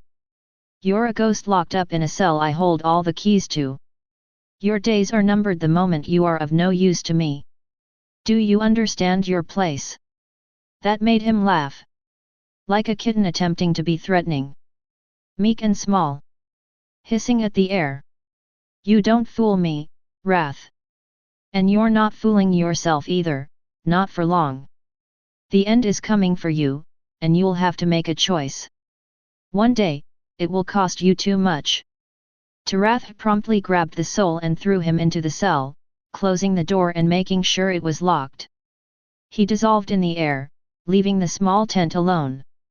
She didn't understand why she kept letting him out. Each time it ended with her screaming and locking him up again. Each time she left feeling more confused. It was simple. If she made the wrong choice, she would be killed. The Unity fractal was fused to her soul. The lady could reach out to her at any time and smother her soul, burn her mind, and melt the circuits in her head. There is no escape, and there are no other choices. She would do as ordered, or she would be killed. She got off the floor, and patted her hair back into position, making sure her clothing was neat and regal. She was a feather. Demigods walking the world. She had to look the part, pretend to be the part, until it became her. Internal clock showed half an hour until the delegates from the city would arrive to speak the initial terms of this campaign. It had been easy. She simply gave the commander of the defeated knights the offer and he'd carried it to the city when the rest of the surrendered soldiers were released. All she needed to do was convince them that she had overwhelming power and they would be crushed under her heel one way or another. Tamari and the other chosen were her insurance plan, on the case such a generous offer of mercy was rejected. She sat back down, rubbing her eyes, taking breaths to steady herself. She could do this. Once she had the city, she'd deal with all these other thoughts. Maybe she could give up on hunting down Keith. Once the city was hers, she could just leave. Join her brothers and sisters in fighting off the deathless. A simple, clear-cut goal. She'd leave the surface well enough alone, never step foot there. But Tuekar would most certainly kill everyone. He didn't care for the chosen, and none of the Winterscars would be spared either. If she left, they'd all die. And so would he. Wait, why was that a bad thing? Tarath dug her nails into her hair and scratched furiously. What was she thinking? Hadn't she wanted him dead this whole time? Was it the thought of someone else carrying the task out that rankled her? She decided then and there that must be the reason. Keith had to die by her hand, personally. Memories of her last moments as a spider floated back into mind. His parting words, his contempt and anger. How he'd tricked her into losing a fight she should have rightfully won, how furious she had been at the deceit. All the emotions were there, but they felt hollow. Underdeveloped. Primitive. As if she was watching memories of a childhood she had long ago grown past. No. Keith had to die by her hands, personally. Anyone else killing him wasn't allowed. So she had to stay and make sure Tuekar didn't steal her kill. This was the reason she felt the way she felt. And she wouldn't give any of this a second look. She shook her head, bringing her focus back to the present. Ahead, her hearing could sense the small footsteps of humans approaching. The delegation was here. She needed to focus. There was a city she needed to capture before she could get to Keith. Tarath would follow her orders. She would remain loyal to her mother. Keith would be killed, and everything would be fixed. Everything would be fixed, she told herself again. Everything would be fixed. 4 guards escorting one central figure, just outside the tent. The footsteps came closer and Tarath settled what was left of her nerves. Posture straightened, she tampered down on the subroutines and overrode their feed. She disciplined her features into the vision of calm. Tarath was a feather. Her kind had a reputation to uphold, even in the face of ants. The enemies she faced were deathless, humans were mere insects in comparison. A voice called out from outside the tent. Rough, a little old. This is the Capranor delegation, spearheaded by Junior Squire Olaf Bronston. Requesting permission to enter, under grounds of peace. We wish to negotiate terms. Book 3, Chapter 4, Diplomacy, T. When Undersider cities went to war with one another, they had a long and weathered ritual for events such as these. But Tarath was not a human. "Step inside," Tarath ordered, discarding the traditional response. An armored hand clasped the side folds of the tent and peeled it up. 2 knights entered, taking quick looks around the tent for any signs of traps. Finding none, they nodded behind and stepped forward. They wore no helmets, instead kept those hooked at their hips. Long deep blue cloaks with the orange lapels and highlights of the Undersider city flanked their sides. Utilitarian, but regal enough. The ambassador stepped through himself, also in armor. He looked old for a junior, with a tuft of white beard, though humans have always been segregated according to desire for power. This man might simply have not cared enough to climb the ranks, and found himself both expendable enough and high-placed enough to deliver and negotiate for the city. He looked rather calm, unlike the guards who remained on edge. 2 more knights filtered in, the rest of the guard, and Tarath stopped breathing. Piercing blue eyes locked onto her own, narrowed with a baleful glare, and marched on into the tent. Kedra took a spot at the left side of the ambassador, following through with her role as a guard. Her armor was the only one that didn't match the Undersider colors, the unadorned armor with those red sigils like painted blood. "House Winterscar. You must be Tarath, the feather we've heard so much about," the ambassador said, but Tarath hardly heard him. Her attention was caught by the surface knight. She, on her end, outright glowered back. A fresh wound crossed from her forehead down to the side of her cheek. She hadn't bandaged it, though it had clearly stopped bleeding long ago. Tarath blinked. Time moved slowly as she overclocked her system. Not to fight, but to think. Kedra was here. Why? A sign? A message of some kind? How had she convinced the Undersiders to allow her on this mission? A few things were immediately obvious from this revelation. Kedra had ties to the Undersiders, or had made contact to their upper hierarchy.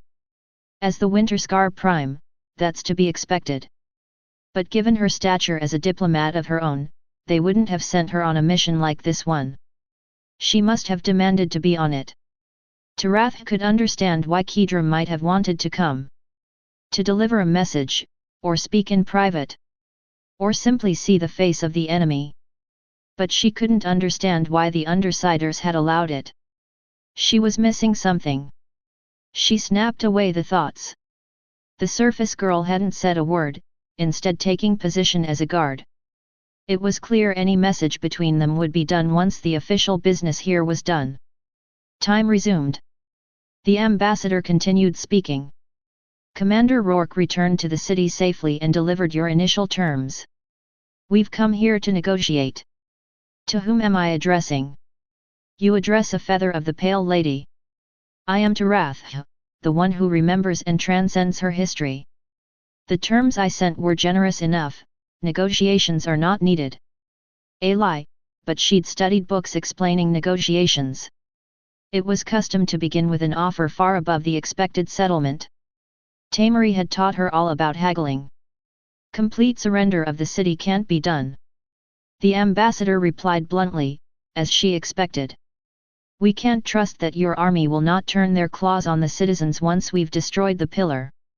Additionally, even if we wanted to, the people would revolt and overthrow the leadership rather than surrender to machines.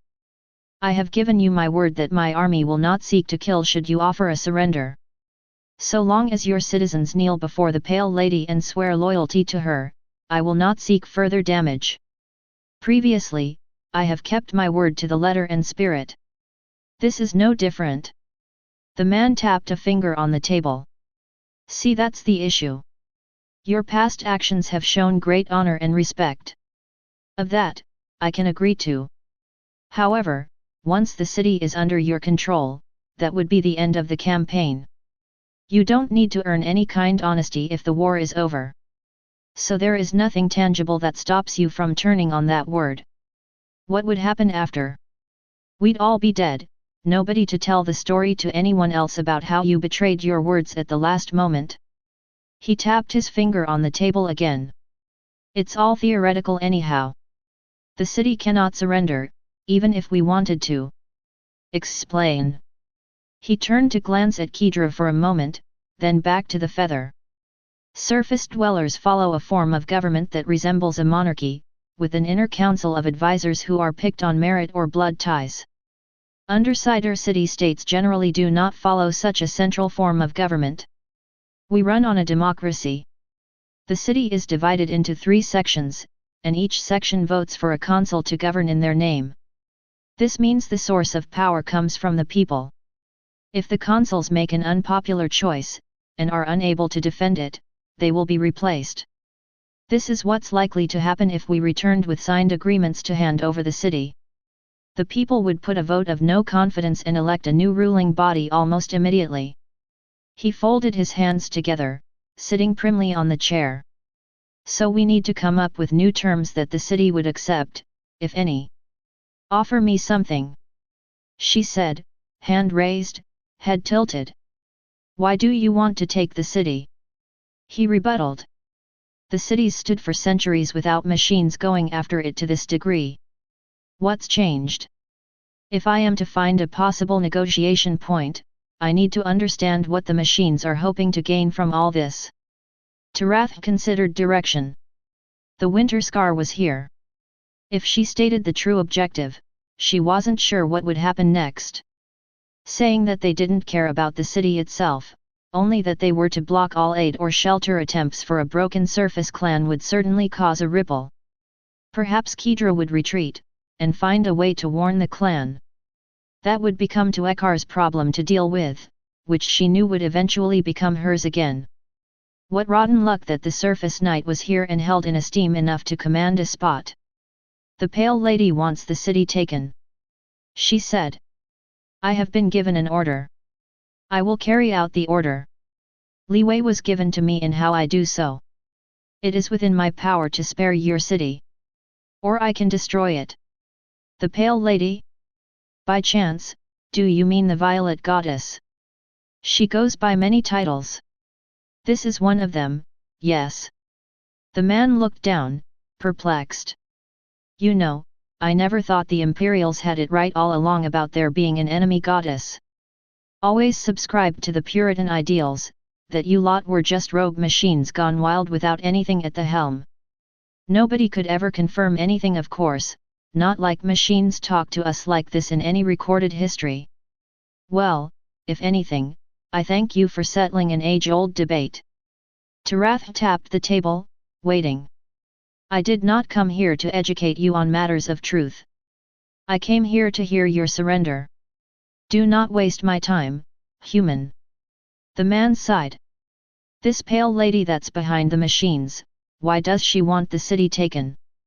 I would assume an entity capable of commanding machines and feathers across the world wouldn't care for a small city-state in the upper levels. Assuming she controls all machines in the world and isn't some local warlord anagram to what we humans have. Her power is vast and commands all that you see. As for her interests in this city, it is for her to know. Tarath answered. Not a lie. Suitable.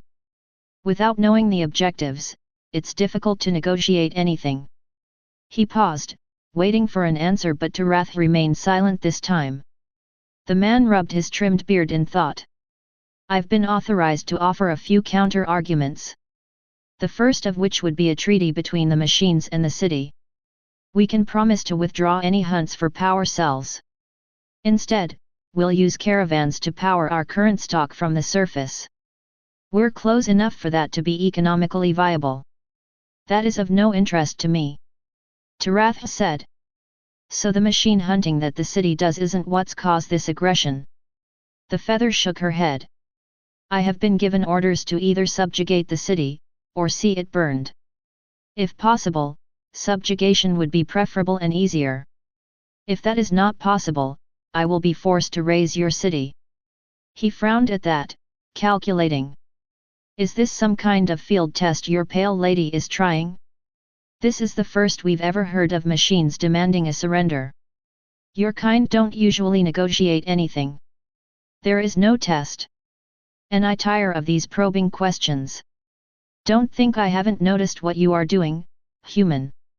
She glanced at Kedra, who remained glaring. That girl couldn't be allowed to know the reason for this invasion. She had to make sure this nosy human stopped trying to guess the reasoning by elimination.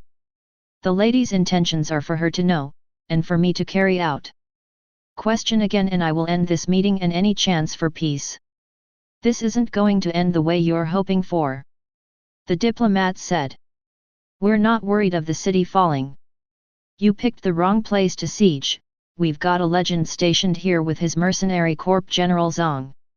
He's seen the defense of no less than 7 cities, and put siege to 5 others. He's among the greatest generals of our generation, with decades of experience and has been on dozens of campaigns. Cities far and wide know his name and his company, the track record is impeccable. I happen to know the man personally as well. General Zhang was it? Tarath leaned forward. Excellent. I enjoy a challenge. But if this general is so well versed in war, then he must know there is no winning a siege. There is only outlasting the enemy's resources. History always returns the same conclusion. The attacking party only needs to win the game once. The defense needs to win it every day. Every hour. This general has faced off against other humans, with limited resources and political capital. Everyone has their breaking point when the costs outweigh the potential rewards. Machines do not suffer this issue. There will be no breaking point on this end. She leaned back, a small triumphant smile stretching on her features. There are no political wars among the machines. No separate factions, and no subterfuge. I follow my orders and will do so until they are complete or I am destroyed. There are no lack of resources among the machines either. Anything I request will be brought to me. Any amount of machines that are destroyed will be rebuilt. We are unending and unyielding. You cannot outlast us any more than the stone can outlast the sea. I happen to be a fan of history myself. The diplomat said. I've read everything I could get my hands on. And so has General Zhang. In the older days, before machines, or even industry, walls would be broken down by saps, artillery, siege towers and wall breakers. Very interesting stuff. Modern military tactics have largely evolved with technology, of course. Now we employ mite sappers, demolitions, airspeed raids, machine baits, a dozen different techniques each with their own drawbacks and advantages. But all of that has always been man against man. Your point? You are a machine. And we have the ultimate wall. The pillar. Machines cannot cross the barrier. You can't dig a sap to break it, the barrier extends underground. All of modern Dr. Rain's for siege warfare was designed from the ground up with the assumption that there isn't an invisible wall that instantly kills any of your forces that takes a step into it.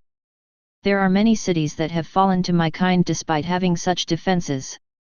Your pillars go down at regular intervals, with predictable margin. I will simply overwhelm your city the moment they go down. It is the way machines have always destroyed cities before. Do you know something they did not? Only cities that are flagging with a lack of resources are overwhelmed by brute force during a window. This city has none of those issues. Human sieges work because the attacker exhausts the city. It takes months, years for some, where the city is forced to keep sharp at all times of the day, every day. With the pillar, we can easily manage our logistics. Each time you come, you will be facing a fully well-rested and maximized defense. And we'll have a week in between to do it all over again. Our city is simply too big to fail like the others. And you do have a time limit. Tarath frowned. I have no such thing. This time, the diplomat leaned forward. Why, yes you do. You're on a time limit even now. And here's how I know, feather or not, you are an underling. A glorified minion, beholden to someone else's orders. And there is one rule that rules all underlings, across any faction, be it machine or human. All we need to do to win is outlast your pale lady's patience. She knew the man was bluffing. This was an educated guess, more probing to find out information. A correct guess, but not one she would give him any hint on. The man had no intentions of surrendering. This was indeed a waste of time as she expected. I see negotiations have failed. Tarath said. So be it. Hide behind your general, he will not save you. The ambassador quirked an eyebrow. I suppose we'll see, Miss Tarath. When you realize this siege is not working, feel free to request another ceasefire and renegotiate a position. Until then, we're done here. He stood, gave her a curt nod, turned and walked off. The rest of the guards tensed up, clearly expecting something. Kedra had her hands on the knife hilts, ready to draw at any moment. Tarath made no move to kill the humans, nor to attack them. She would keep all options open to the future. Even if it meant letting the Winterscar girl walk away. There would be time later for them to fight again. The girl remained in the tent however, as the last guard left. Tarath tilted her head, and raised an eyebrow, giving the girl an unworded question. What exactly are you? How do you know my family? Kedra asked. Tarath hummed, contemplating how much she could answer and how much would be too much. Your father nearly killed me once, and your brother succeeded where he failed. Feathers do not take lightly to insults like this. That is how I know of your family. Funny. Keith never mentioned you at all. Perhaps you were too insignificant for his attention. The feather grinned at that. I wasn't a feather when I died the first death. I was a machine, a spider. And you came back as a feather? Is that how your kind are made? I am unique. No other feather has ever been forged from the mind of a lesser rank. Is that why you're attacking this city? Some kind of trial for your pale lady? Tarath's sensors could sense the lack of footsteps outside. The Undersiders had stopped, they were listening in. Perhaps this was why she'd been sent? That Kedra would have a chance to take more information from her? Annoying. She wanted to talk to Kedra alone, in private. You will not get any answers of that kind from me. Are you here just because it's some personal grudge? Is it my family you are after, me included? Tarath knew exactly what this little surface girl was thinking. My orders from the lady superseded my own personal goals. I consider it fortunate that you happen to be in the same line of fire as my primary goal, nothing else.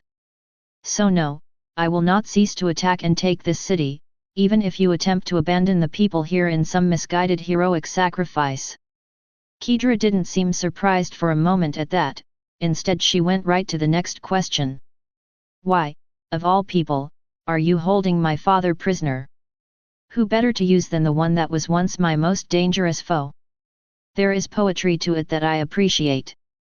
Kedra scoffed, crossing her arms. You'll find it is my brother who's going to be your greatest foe, and not because of his skills. You'll be destroyed again and again, indirectly by what he's created and unleashed into this world. The feather smiled. Yes, that would be very much like him, wouldn't it?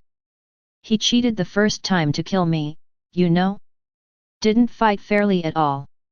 It infuriated me at first, but now I look back almost fondly at it. It is a unique challenge. The human girl closed her eyes and took a deep, calming breath. When she opened them again, there was only purpose. What will it take for you to return my father to me? Tarath considered it for a moment. I've reviewed our battle in detail. She said. I've seen records of fights my brothers and sisters have had against Deathless. Your skills outstrip even their ranks. Serve under my banner, and I will return your father to you. Even grant him a new body of his own, a second life. You have to be out of your mind if you believe I will betray humanity and my own people for even a moment. Kedra spat. My father would never agree to help you, not in 1,000 years. Tarath smiled. Reconsider. Where better a place to fight for the future of your people, than at my side. Prove your worth and the Pale Lady may reward you with favors. Favors you might use to help preserve your people. The human girl's eyes narrowed. Tarath had hit a nerve, she could tell. Her argument had merit. Of course, Noon could convince Relinquished to abandon her primary purpose. Humanity would be extinct one way or another. But it could survive into the ages as something new. Kedra was a clever person, surely she could come up with some idea that would help humans in the longer run. I refuse. Whatever you are offering, it's tainted. Kedra said. I don't know what game you're playing, but I will win it by brute force. I will cut my father free from you myself, soon enough. I've nearly done it once before, I can do it again. Tarath hummed, leaning back on the chair. Another fight with you is not an altogether unpleasant thought. Rather, I look forward to it. But you are throwing away your life and potential. People of our skill and level should not live meager lives in the dirt, just to grow old to die frail and weak. You are far above these tiny humans, Kedra. Join me, and I can make your life eternal, without the price of your memories like a deathless. Come to my side and I will even forgive both you and your brother from killing me once. Kedra glared. When the dust and ash settles at the end of all this, there's only one person who will be seeking forgiveness. You. Book 3, Chapter 5, Long Live the Clan Lord. The underground reaches of clan colonies are typically closed off by bulkheads, cave-ins, purity seals, and all kinds of religious barriers. Generally, it's tradition for each clan to carve out their own warnings. This wasn't always accurate, of course, many clans followed different traditions.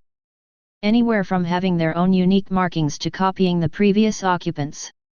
One thing that remained the same no matter the culture: always seal the lower reaches first thing upon arriving at a new colony. The underground led to the machines, and machines led to death. So settling too close to their realm is obviously a bad idea.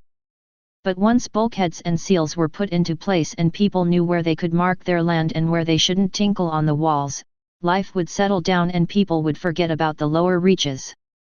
None of us ever really thought or considered these tunnels since everything was locked tight years ago by the first settling generation. Only kids would be stupid enough to go poking around, and by the time they had the skills and tools to possibly break open the bulkheads, they wouldn't be stupid kids anymore. Which is why it became a blind spot to the clan. So one of the first things Shadowsong had done was mobilize a full investigation into the underground and post a defense at every entrance into the heated sections of the clan.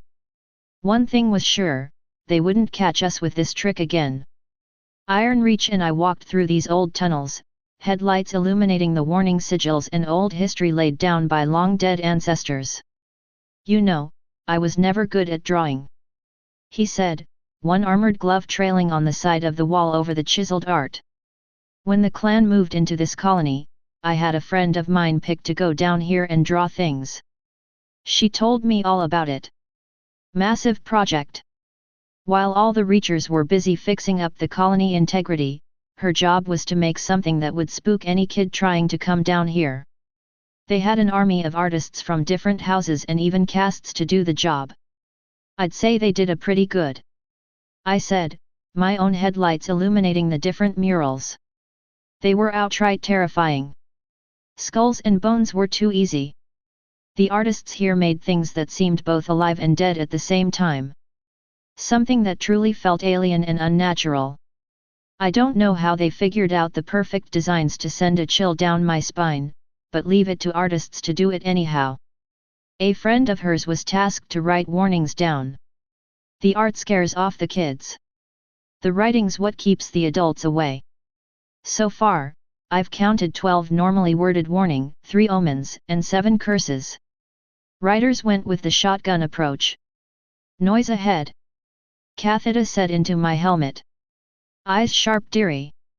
Further ahead in the dark tunnels, lights were moving around. Both Ironreach and I straightened up, hands on our rifle. We didn't need to keep cautious for long, however. Captain Sagrius marched up along with the rest of the Winterscar guard, meeting up halfway through the tunnel. His new relic armor had been polished up and cleared of all the skulls and bones the slavers liked to carry. Now, the armor looked like it belonged to House Winterscar proper. The rest of the guards also sported similar armors, equally looted from the dead slavers. They didn't walk very comfortably in them, none of them had enough time to really acclimate to the armors yet. There'd been too many events happening for the rest of the houses to pull a fit about the Winterscars claiming this many relic armors under our banner, but we had killed their owners, so those armors were ours by right. Now, we owned more armors than any other house in the entire clan. Gods above, we owned more armor as a house than some of the smaller clans out there. Not even touching on the amount of occult swords we'd be having pretty soon. If the captain planned on taking it easy now that he and his men had armor, that clearly wasn't anywhere in his to-do list. He'd gone right into training with his armor in order to catch up as fast as possible with all the other clan knights, despite it being not even a day. And I was only going to add more to his plate. With the heavy possibility of the chosen knights sulking about down here, I needed every advantage I could get. I was planning on teaching him and the rest of my knights the full winter blossom technique as quickly as I could, but time hasn't been too kind. And of course, writing the instructions to that technique down anywhere was a recipe for disaster. It had to be taught face to face, too dangerous to do it any other way. The captain gave a curt salute along with the rest of the men when he spotted Ironreach and I making our way. "Sagrius! Report!" I called out. "Sir." He gave a quick bow and salute. "We've investigated parts of the lower structure. There's hundreds of possible entry points, our initial conclusion is that we can't monitor all of it." "Was afraid of that," Ironreach muttered. "This is going to be a pain in the ass. Nothing's ever easy." I elbowed him on the side. "We might not have the manpower to keep an eye on all the possible entries, but that's why the gods invented traps for. It'll take some effort, but we can put some kind of deterrent. Or at least an early signal. Anything's better than getting caught blindsided again." Which was going to be a bit hard. Regular traps wouldn't do much against relic armor. We'd need the occult cutting tech to be a threat. And I was already knee-deep in work when it came to working on those. Making traps on top of all my other responsibilities? Not going to happen. Plus, traps could be dismantled by the enemy, and then I'd be giving them free occult weapons. A signal would be jammed by the armors. Ironreach said. Their armors are going to do everything in their power to keep their users alive, and if an alert is sent out, it's going to be taken as a threat. I shook my head. You forget, I have a writ signed by the clan lord that I can request anything I want. And if I want a few miles of copper wiring, by the gods I'll get my wiring. No matter how scrapshit Golden Age tech is, there's no way to block a physical wire signal being sent out unless the knights spot them first. And we'll make sure that doesn't happen. Sagrius remained at attention while Ironreach and I bickered, clearly with more to report. I nodded to him, giving an unworded go-ahead. We found something else while exploring the sealed sections, Lore Master Keith. He said. There's a fully cut bulkhead a few hundred meters northwest of here. It seems to lead further underground, since we're not detecting any major heat leakage, but we haven't yet gone further. The entryway shows evidence of occult blades being used to slice through. Think we found one of the ways these cockroaches used to get in? Ironreach asked.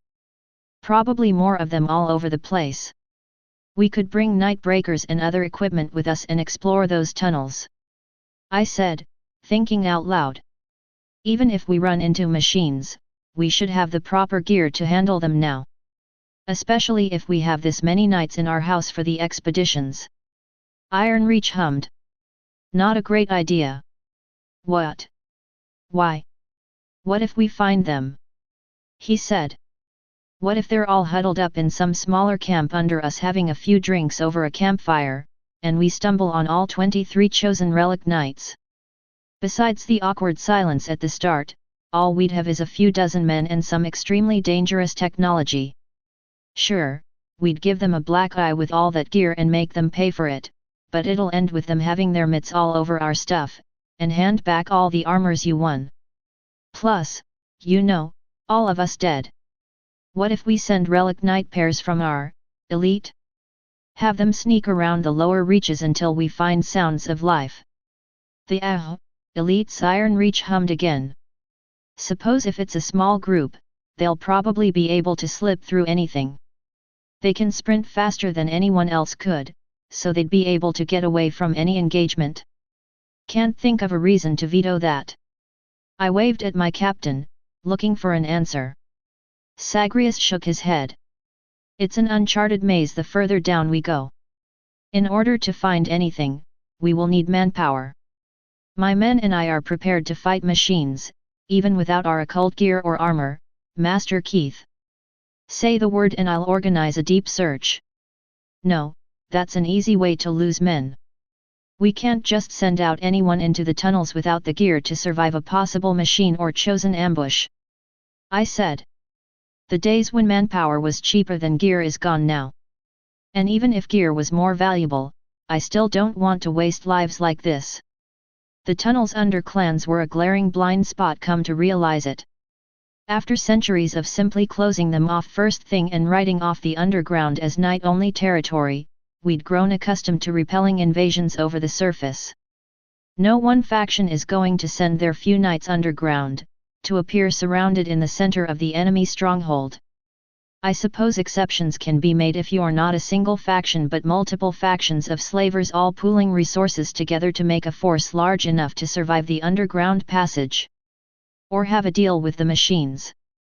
Either way, the tunnels under here weren't explored and the mites probably changed the layout every few decades, so even if we did have maps they'd be outdated. A search down here would have to be done the old-fashioned way. Iron Reach was clearly in agreement with that. We'll have to rely on the clan knights to slowly map the area under us. He said. The boys are good for it, they can be sneaky when they want to be. I think. It'll take them more time, but we'll get the job done. The real quest we've got is to get down to the bottom of who betrayed our confidence. I said. When the slavers attacked, they came specifically for me. Which means someone who'd been given either an occult blade, or the Winter Blossom technique must have betrayed us. Not the Winter Blossom technique. That one we can put down. If we had been betrayed by that, the technique would have been leaked to the slavers. But none of them were using it. And they were slaughtered because they hadn't been. So someone who knew I was making occult weapons. Much more likely. Lot more people involved in what you were crafting. It's possible the mole we have in our ranks is from one of the Reacher houses that worked on your project. A beep on my heads-up display showed we had an incoming message. All around, I could see the other soldiers had also gotten the same message on their own gear. A single text message from Clan Command, a new clan lord had been elected by the council. A second text arrived, this time for me. A request to meet. Well, they aren't wasting any time. Iron Reach said at my side, patting my shoulder. Make a good first impression for us, yet? I can continue from here. Are you throwing me to the wolves? Oh, absolutely. I'm good at fighting. Iron Reach said. I'll pick being tossed to certain death with a knife and blade any day over having to deal with politics. Good luck, kiddo, and thank the gods it's not me. Do we know who it is? I asked Shadow Song, who stalked at my side. We were making our way to the council chambers where both of us had been summoned. Her name is Lady Draz. Or rather, Clan Lord Draz now. Shadow Song said. She's from the Logi castes, of House Magnetite. I do not keep up with politics outside of our caste, reports from my own men paint her as someone pragmatic and above nonsense. A good choice, all things considered. A message on the comms lit up. Ellie. Odd of her to send a direct message like this, usually it's important. I accepted the comms request. Her voice cut through, loud and clear. Keith. You need to get your butt to the council chambers as fast as you can. Why, what's going on? The new clan lord's not wasting a single moment, she's already summoned a few dozen Logi, Reachers and retainers to get up to speed. That sounds like what a clan lord should be doing. What's the emergency about? Look, you didn't hear this from me, but among the people she's summoned up to the council is Legis. He's being escorted up as we speak to present his case to the council in full. Admittedly, I don't know much about the whole situation you're dealing with, but I do know this: Legis has a silver tongue, and he's being allowed to use it in front of a bunch of scared men and women. This isn't good. Rat shit. I turned to Shadow Song. We've got a situation. Legis is being brought before the council. And we're not there as opposition. The man didn't say anything, instead, turned and ran to the direction of the council. I followed behind, relic armor making it easy to keep pace while the rest of the soldiers were left behind. It wasn't long before we reached the open council. A small line had formed outside, people of different stature and rank milling about, waiting for their moment to go before the new clan lord and deliver their updates. Shadow Song didn't pay any of them any mind, instead going right up to the closed gates. Halt! Guards at the entrance said, stepping forward in the way. They wore no armor, instead carried the insignia of the clan as a whole. Despite their lack of gear, they clearly had no fear of getting right in the way of two relic knights. Out of the way! Shadow Song snarled. I am the first blade of the clan lord. You will allow me entrance? The guard gulped, turned to his fellow who returned a small shrug. We'll radio operations and ask them permission for an audience. He said. I am not here to petition anything. I am here to stand by the clan lord's side while snakes speak, as is my duty. You will allow me entrance, and I will not ask again. The group of guards grew far more nervous. They weren't stupid, their role was to keep order in the line and bring people in one at a time. Handling two relic knights was outside their abilities. Especially when the man before them was well known as the single greatest duelist in the entire clan. Shadow Song took a step forward. The guards broke, and stepped to the side, allowing him to pass through to the gates. They stared at us with a mix of shame and contempt as we strode past. The rest of the petitioners made no mention, nor gave any racket at getting skipped in line. They likely knew the stakes here. The council chambers were filled with all the usual suspects we'd seen the first time around. At the head of the council sat an older woman, likely in her late 40s. The new clan lord that had been elected by the council. Before her, was Legis. Two guards stood at his side, keeping his chains in hand. The chosen priest himself was still stripped of armor, of course, with only a linen shirt and pants as his attire. He'd been speaking, but had clearly gone silent to turn and see what the disturbance happening behind him was about. That would be us. We're very dramatic after all. Well, I am. I'm not so sure about Shadow Song. What is the meaning of this? One of the retainers to Lady Driz's side said. You aren't scheduled to come before the council. The clan lord's instructions were to meet her in person after the council has completed its ramp up. Lady Driz raised a hand, silencing the man next to her. First blade. She said, inclining her head slightly in respect to Shadow Song. Then she turned to me, and gave a lighter version of that. Winterscar. I'll allow you to join the proceedings, however you are not to interrupt. I am here to hear the chosen priest present his argument in full, without color from others. If I had wanted your interjections, I would have summoned you earlier. Forgive me, Clan Lord. Shadow Song said. But the chosen are not to be trusted for any reason, and we are still investigating their connection to the slavers. I recommend he be returned to his cage and left alone until we've resolved the investigation. Another man stood up on the side in the stands. See? Even the first blade agrees with this. It's clear to me and others here that the chosen are behind all this. Lady Driz waved a hand in dismissal. Alfred. We've already put these arguments to rest earlier. This was their one, singular chance to strike in full against an unaware opponent. We're now on alert and the first blade has seen to our defenses such that this doesn't happen again. It's clear the slavers mobilized to cripple as much of the clan as they could, knowing they wouldn't have a second option. If they had been allied with the Chosen, they would have delayed the attack until those knights had returned and taken a better position inside the clan. Whoever planned the attack did so with a meticulous eye. 23 relic knights gone unused is a logistical misstep of such magnitude no fool could be incompetent enough to squander. Communications between both could have broken down. Another man said to the side, with markings of an agri farmer. Happens all the time to us, the enemy is not free from making mistakes of their own too. Alfred nodded at his ally, jumping in to throw another point out. The slavers could have gotten greedy and thought they could have all the spoils to themselves for all we know. There are many other possibilities for the lack of their involvement. Perhaps the Chosen supplied a different advantage and couldn't commit their knights. The only other advantage the Chosen offer is safe passage underground. A fighting force of knights with soldiers of that size clearly had no need of such protections. They weren't even be burdened by traitors to escort. It's very rare to see an attack from the underground, but it is not without precedent. Only costly in ways few clans and other siders could afford. A group aiming to take on a deathless would be on a different level of preparation. That's besides the po. Enough of this, Alfred. She cut through.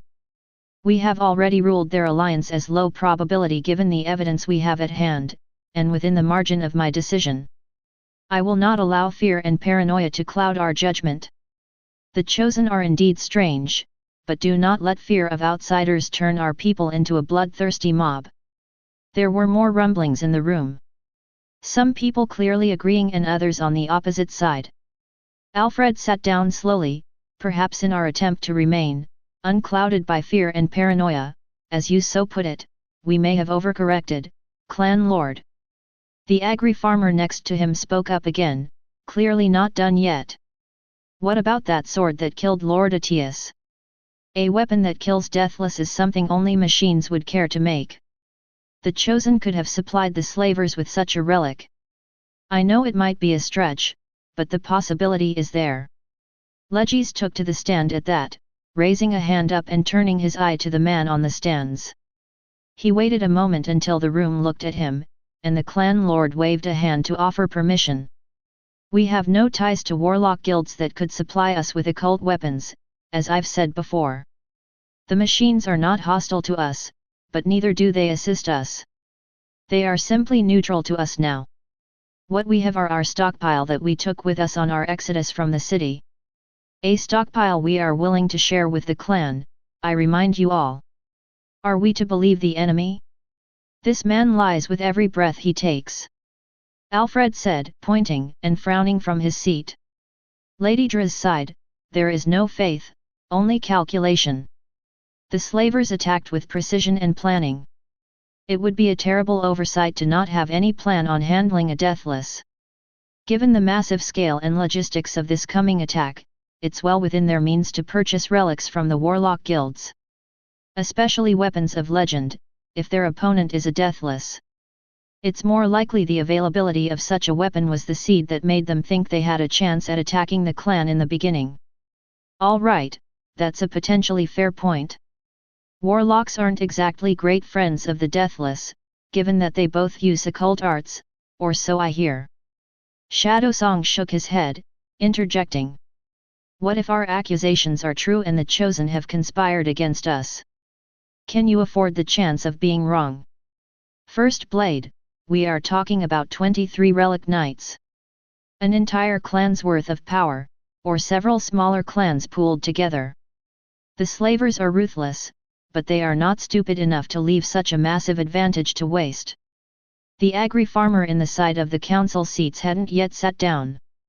Then if they didn't join the slavers, where exactly are they? As you said, that's an entire clan's worth of soldiers and we don't know their full allegiance.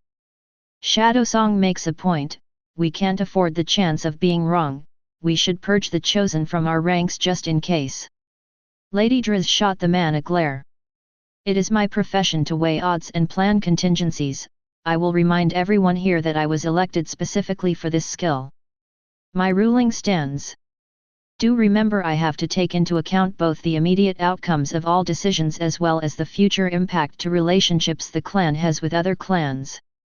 Reputation is not something that can be ignored. To attack people we have offered sanctuary to will require hard evidence.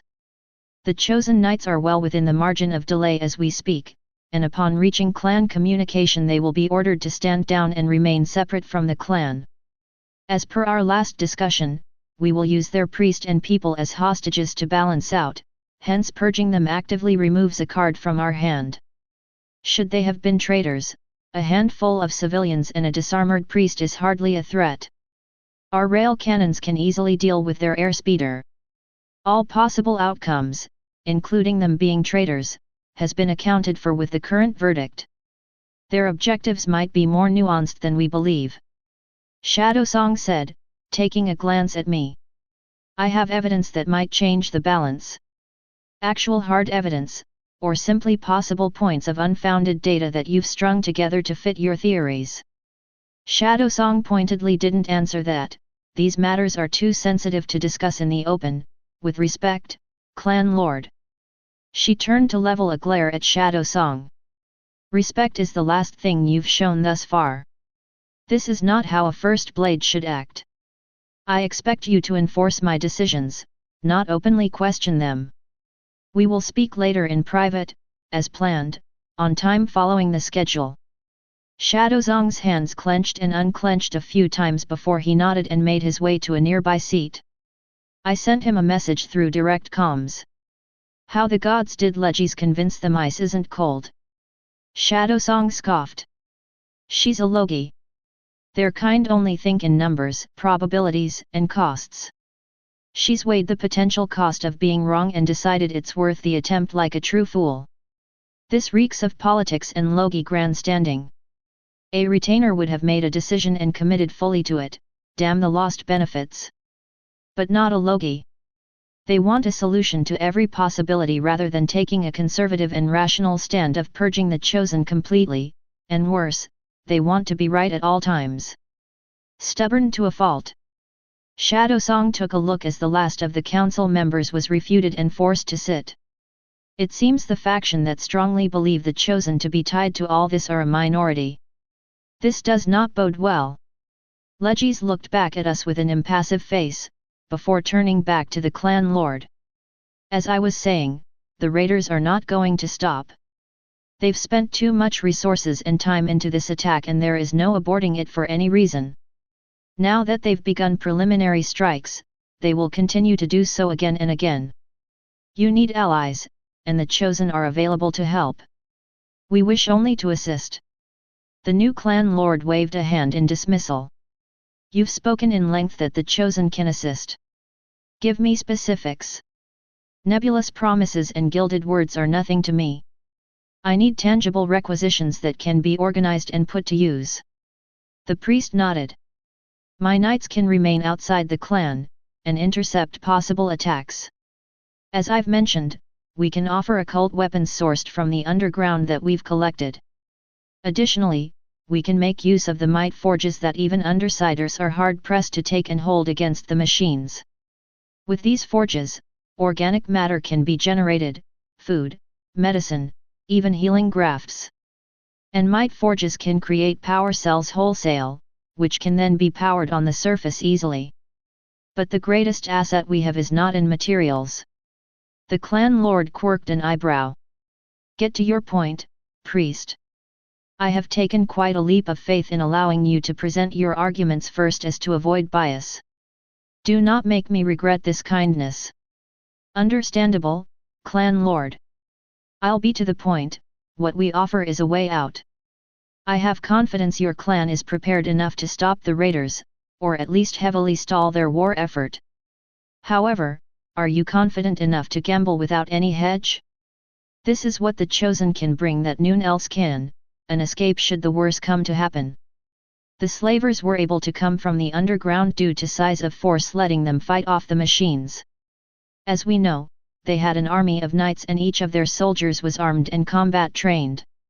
Traversing through the underground would present them with little difficulty. But your entire clan does not have enough knights to protect them on an exodus underground. Thousands of civilians, guarded by only a handful of knights? Impossible. The chosen, however, do not need protection. We can broker a peaceful passage. Underground, a new city could be created, where the raiders won't dare to follow behind. Even if the clan were to fall, there would be a safer home outside their reach. The chosen can lead your people to safety. The clan military is more than capable of dealing with the coming threats. Failure is not an OP, Shadowsong said, but was immediately rebuked by the clan lord herself. First Blade, I warned you about interrupting. She gave a curt signal to some of the nearby relic knight guards who straightened up. Interrupt again, and I will be forced to have you expelled from the premise. Do not put me in that position this early into the tenure. The Shadowsong Prime makes a point. Legis said, looking at us. As I said, I am certain that your clan is prepared. But so will the enemy. They knew Lord Atius would be a problem, despite him being a deathless. Any amount of preparation can be thwarted if the enemy knows what's to come. They'll have assumed your defenses are far more rigorous, and planned for that. If they could break through from the underground, then there might be spies and moles in your midst that are revealing the full breadth and scope of your defenses. He turned to view the whole room. So I implore you, for the sake of your people, consider all possible plans. Do not let pride be your downfall. Take every advantage offered. The gods reward those who save themselves. Both the gods on the surface, and those under it. The man in the stands scoffed. Your kind can hardly survive on the surface, and you plan to build a city. Legis smiled. If you judge an engineer by his ability to fight, you will certainly believe him to be a fool. Do you judge the chosen's ability to construct buildings underground, by metrics those buildings would need on the surface? The room began to fill with murmurs.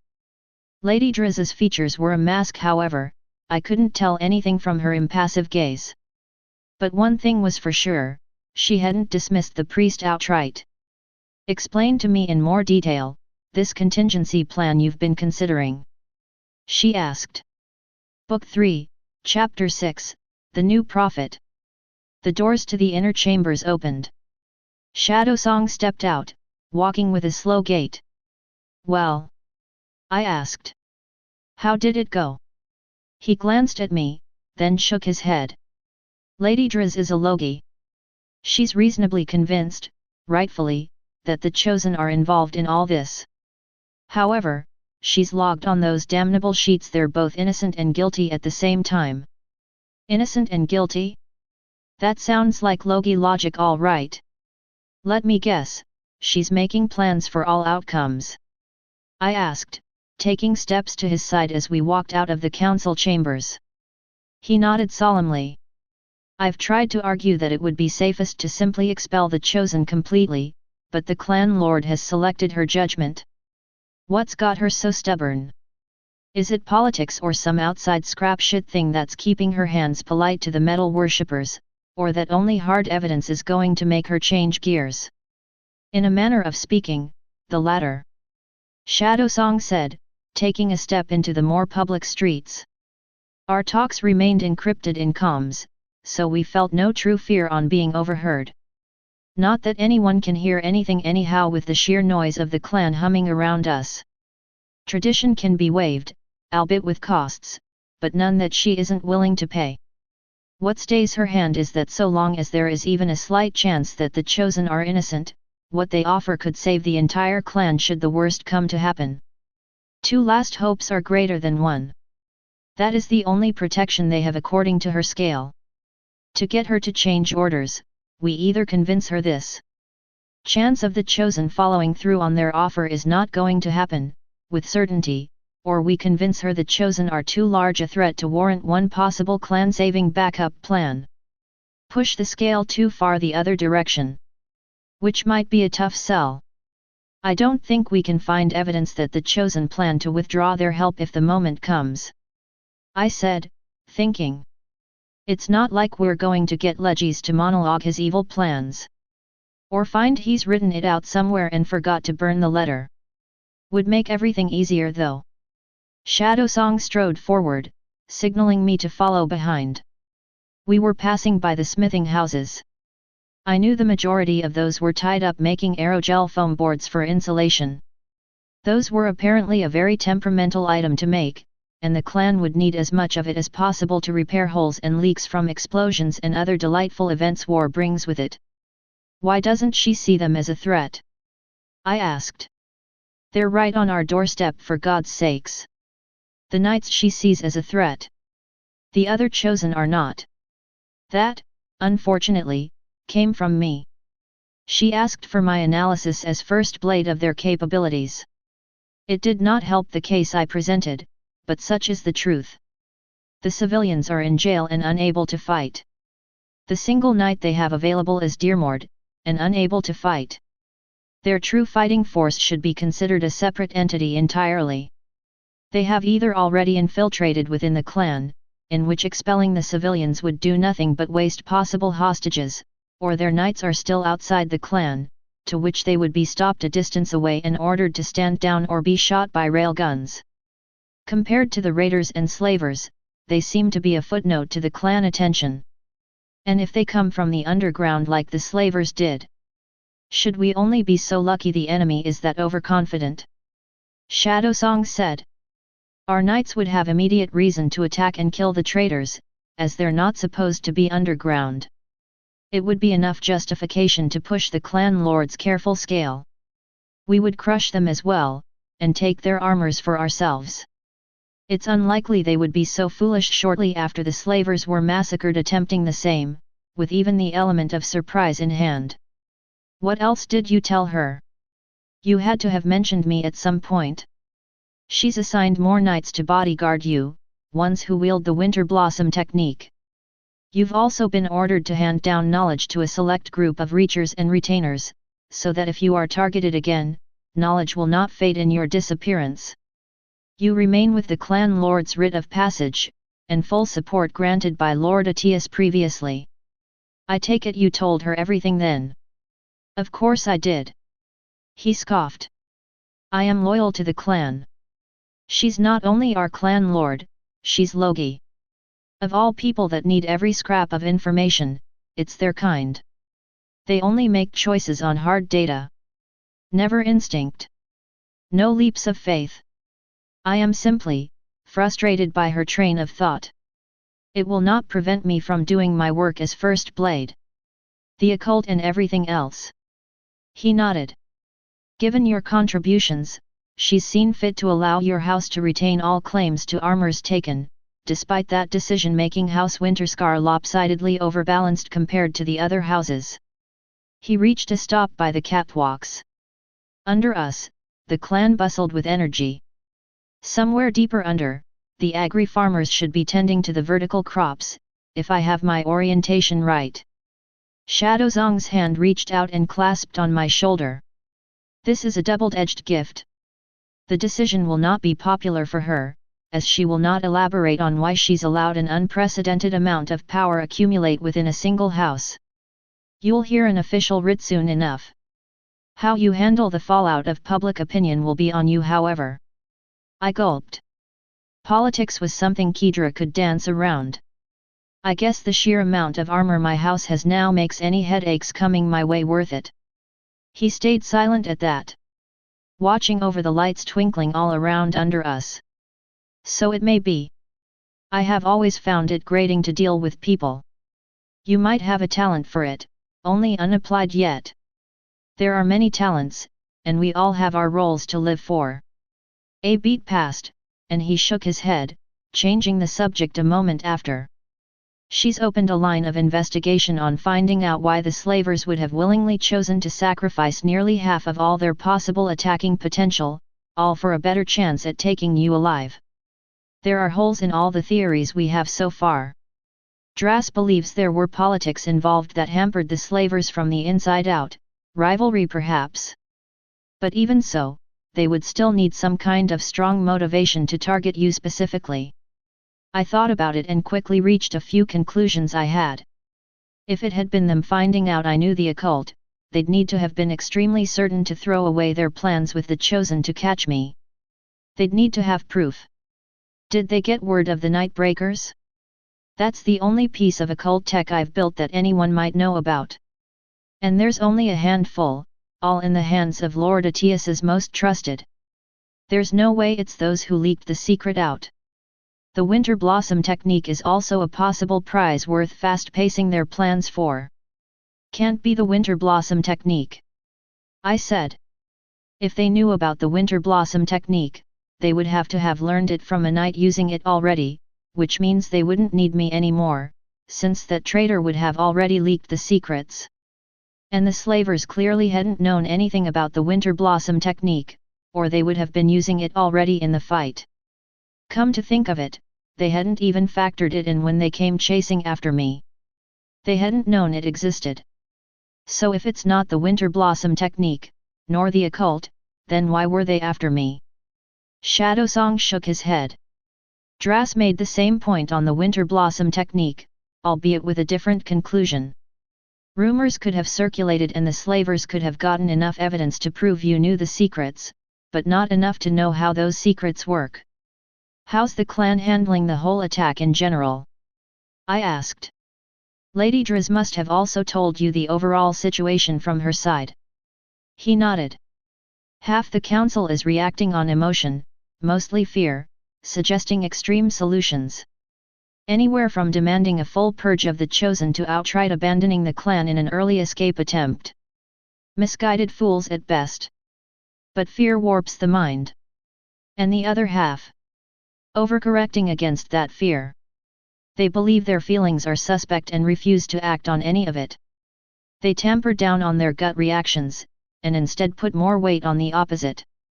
Which is, misguided. Instinct is a human trait that has served us well. It should be trusted and not second-guessed. He paused. So long as emotion is not meddling under it all. He sighed, something I hadn't seen him ever do. He'd always played the stoic, famous for it really, and the one time I'd seen him break character, he'd really had a bone to pick. When's the last time you've taken your armor off and had a full night's sleep? The world under us continued moving, like an anthill that had been kicked over, rebuilding but furious. Long enough, he said. I will rest when the last threat has been put to the ground. This is why I am First Blade. Now, tend to your house. You have your own role to play in all this, make the right decisions. Fate will judge us all soon enough for it. I thought about that as I walked back. Thought about it a lot. By the time I reached my house gates, I had made up my mind. The door swung open. Old ancient hinges grinding against metal. The heat differential would have made all kinds of damages to the structures down here, but it was testament to the foresight of surface dwellers that despite the centuries, the important bits still worked. Were designed to work, even in the sub-zero temperature. Captain Sagrius walked into the old empty courtyard, boots stepping over the condensed ice below him. Security cameras I had installed over my time in my sanctum showed him approach the final bulkhead door. This one was also an effort to open, but the relic armor he wore made short work of it. I could tell he'd already spotted the traces on the ice at the floor, scrapes where the door had been opened and closed multiple times before. Behind that door, were the Winterscar knights. All of us. A frankly ridiculous amount of relic armors looted from the slavers, all said and told. And best, we got to keep every bit of it. The slavers had attacked multiple sites, but no site had seen as many knights as the dance hall had. They put a massive amount of their eggs into that basket, and they failed. Which meant all their stuff was ours now.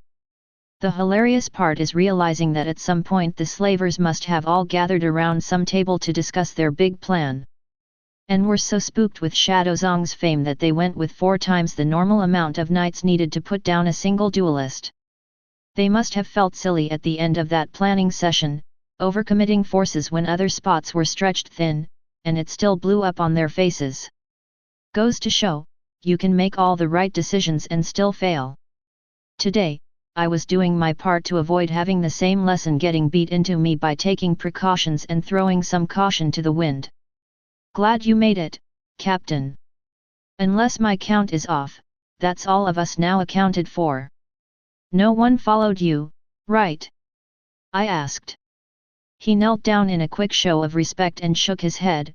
No, my lord. I made sure everyone left at different intervals and no one saw any of our movements.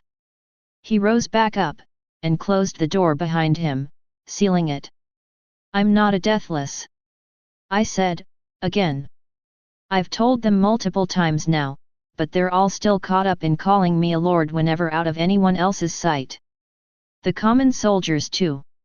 Gossip had spread all through my house servants, but from there it had been a steel wall. The Winterscars considered each other trustworthy, and nobody else outside. Not close friends, not even family. Kedra had handpicked every person in the house, and clearly the time taken had paid off. So now I had a situation where even the lowest servants in my house knew I could channel the occult, but not even the clan lord's highest-ranked Chen-obis had any idea up until Shadowsong told Dras about me. From there, I had no idea who now knew. The captain didn't answer me about naming me a lord, again. It seemed like an unworded agreement between everyone that any time I raised up the deathless issue, they would go silent and pretend they hadn't heard it. Sure, I could command them to acknowledge me, but that seemed a little tactless. I've called you all here today to show you why I say I'm not a deathless. And also teach you how to use some of these skills I've gained. By the time we're done here today, all of you should be able to do the same thing I did in that courtyard. I said, standing back up from my meditation pose, and flicking on the heater. It would take about 30 minutes to heat up the room, more than enough time to brief the soldiers on what was going to happen next. I'd spent some time thinking about it, but the reality of the situation is that there were 23 enemy knights unaccounted for who could chase me down again in my own home. I'd taken a small battery of drugs to prevent mental issues from that day, but the feeling of not being safe within my own home hadn't yet really gone away. Here's to hoping my actions today would change that for good. You gonna spill the coins and turn all these knights into your squires? Kathida asked on personal comms. I approve. Wish I had snacks to eat while I watched. How much of the hocus pocus are you going to teach them? All of it. I said, and looked around the room. Everything was dead silent. No one even moved an inch. I took a breath, and spoke the truth. I've cracked the warlock arts. And I suspect, discovered some of the secrets they don't make public. Sagrius nodded, as if expecting this. Deathless don't create occult blades. He simply said at my puzzled head tilt, his hand resting on the pommel of his Winterscar blade, giving it a fond tap. Oddly enough, it neatly answered everything. Wait, you knew I wasn't a deathless this whole time? Another knight opened up. We aren't sure, Lord. You've shown powers deathless wield, and knowledge that warlocks have. But whoever you are, what we know for certain is that you're someone worth calling a lord. We all know it in our bones, Lord. It just is. The other Winterscar knights all moved in near tandem, hands tapping the sides of their chest in the traditional sign of gratitude to the gods. I stayed silent for a moment, a little stunned. They all just seemed so certain. Like it was an undisputed fact they hadn't even bothered talking about to one another. I shook out of it. Time was ticking. It already took a few hours to slowly get all my knights in one place underground without alerting any suspicions. All right. So, you no doubt noticed my newfound swordsmanship seemed to take a massive leap out of nowhere, and then my sister took it to another level. We'll start with this. She calls this the Winter Blossom technique. And I'm going to teach you it today, so that when you walk back out of here, you will be some of the most deadly knights to ever walk the earth. And, historically speaking, I might very well be completely accurate on that. The Winter Blossom technique allowed regular elite knights to fight on even footing with Lord Atius, a god's damned deathless. If I couldn't feel safe around them, there'd be nothing in this world that would do the trick. And so I went into it, telling them from the very start about fractals and how they worked. Where my powers came from. I had debated keeping Talon's book and Tsuya's seeker to myself, but ultimately decided if I couldn't trust these men, I might as well already be dead. In for a trip, out for an adventure. So I told them. It put to rest all the possible ideas that I was a deathless at least. But it just shifted the goalposts in the end. And gods above, did I not see the obvious coming, which is delicious irony considering what went down. Good job, dearie. Kathita snickered. Now you're a bona fide prophet. Always knew you had it in you. I couldn't tell what was under their helmets or going through their minds, not for some time until the room heated up, but there was a sense of excitement. Fervor even. The religious kind. Previously, they'd been willing to risk their lives to protect me, out of clan loyalty and culture. Now, it was tied with something even deeper. It worried me, honestly. Once the room was heated, I had them all take off their helmets, to which I inscribed the soul fractal into each along with a few other fractals for them to practice with. I hadn't been kidding when I said they'd walk out of here as the most dangerous knights in history. They took to it like a weasel into a greased-up pipe.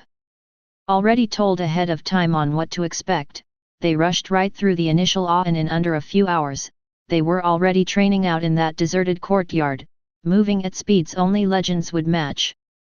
The technique itself wasn't difficult. Once the right soul position was learned, the rest was just readapting muscle memory. All the moves remained the same, and so all those years of experience these soldiers had with swords instantly compounded. I joined in with them, feeling oddly enough, an equal. The winter blossom technique cut out the entire notion of reflex speed, leaving the armor to move as fast as the mind could think. Swinging arms in complicated motions was easy, its moving around took some more training. Leaping and dodging around at the speeds the armor could move took the most adjusting. But after the initial change, we were all on even ground soon enough. They knew every move in the schools of combat, same as I did. The only thing that separated us in skills was intuition and the developing occult senses. If any of them touched on what Kedra could see, they'd raise head and shoulders above the rest of us. But for the moment, all fighting had turned into a battle of wits and knowledge, of which I had solid fundamentals. And then Kathita happened.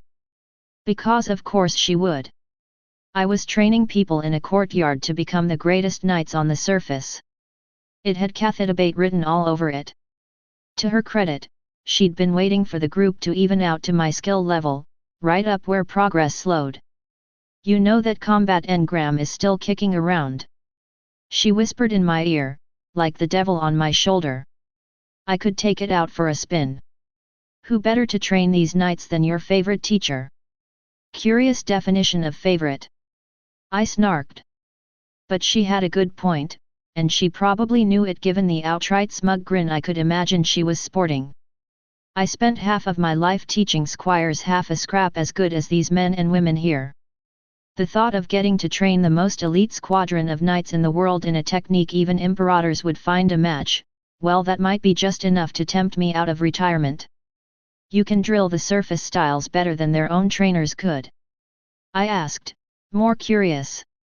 The real Kathita would have needed a few good years to study all the data and really digest it. She's human after all. But I'm not.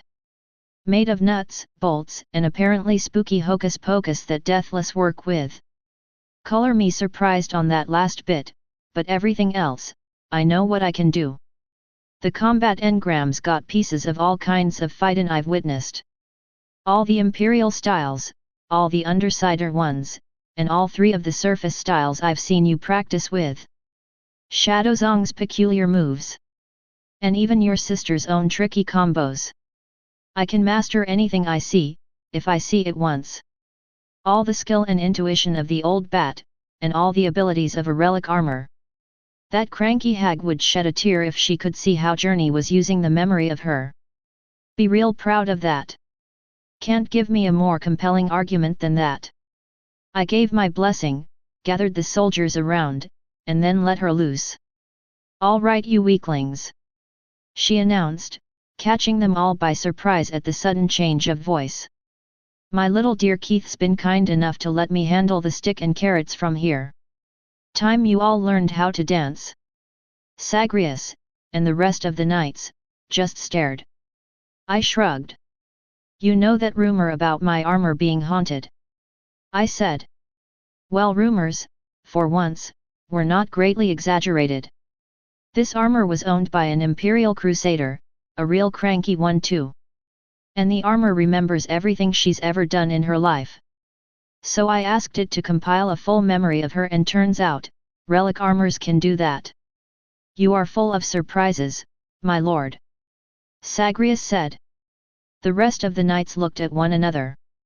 They murmured agreement, some giving small anecdotes of the latest gossip.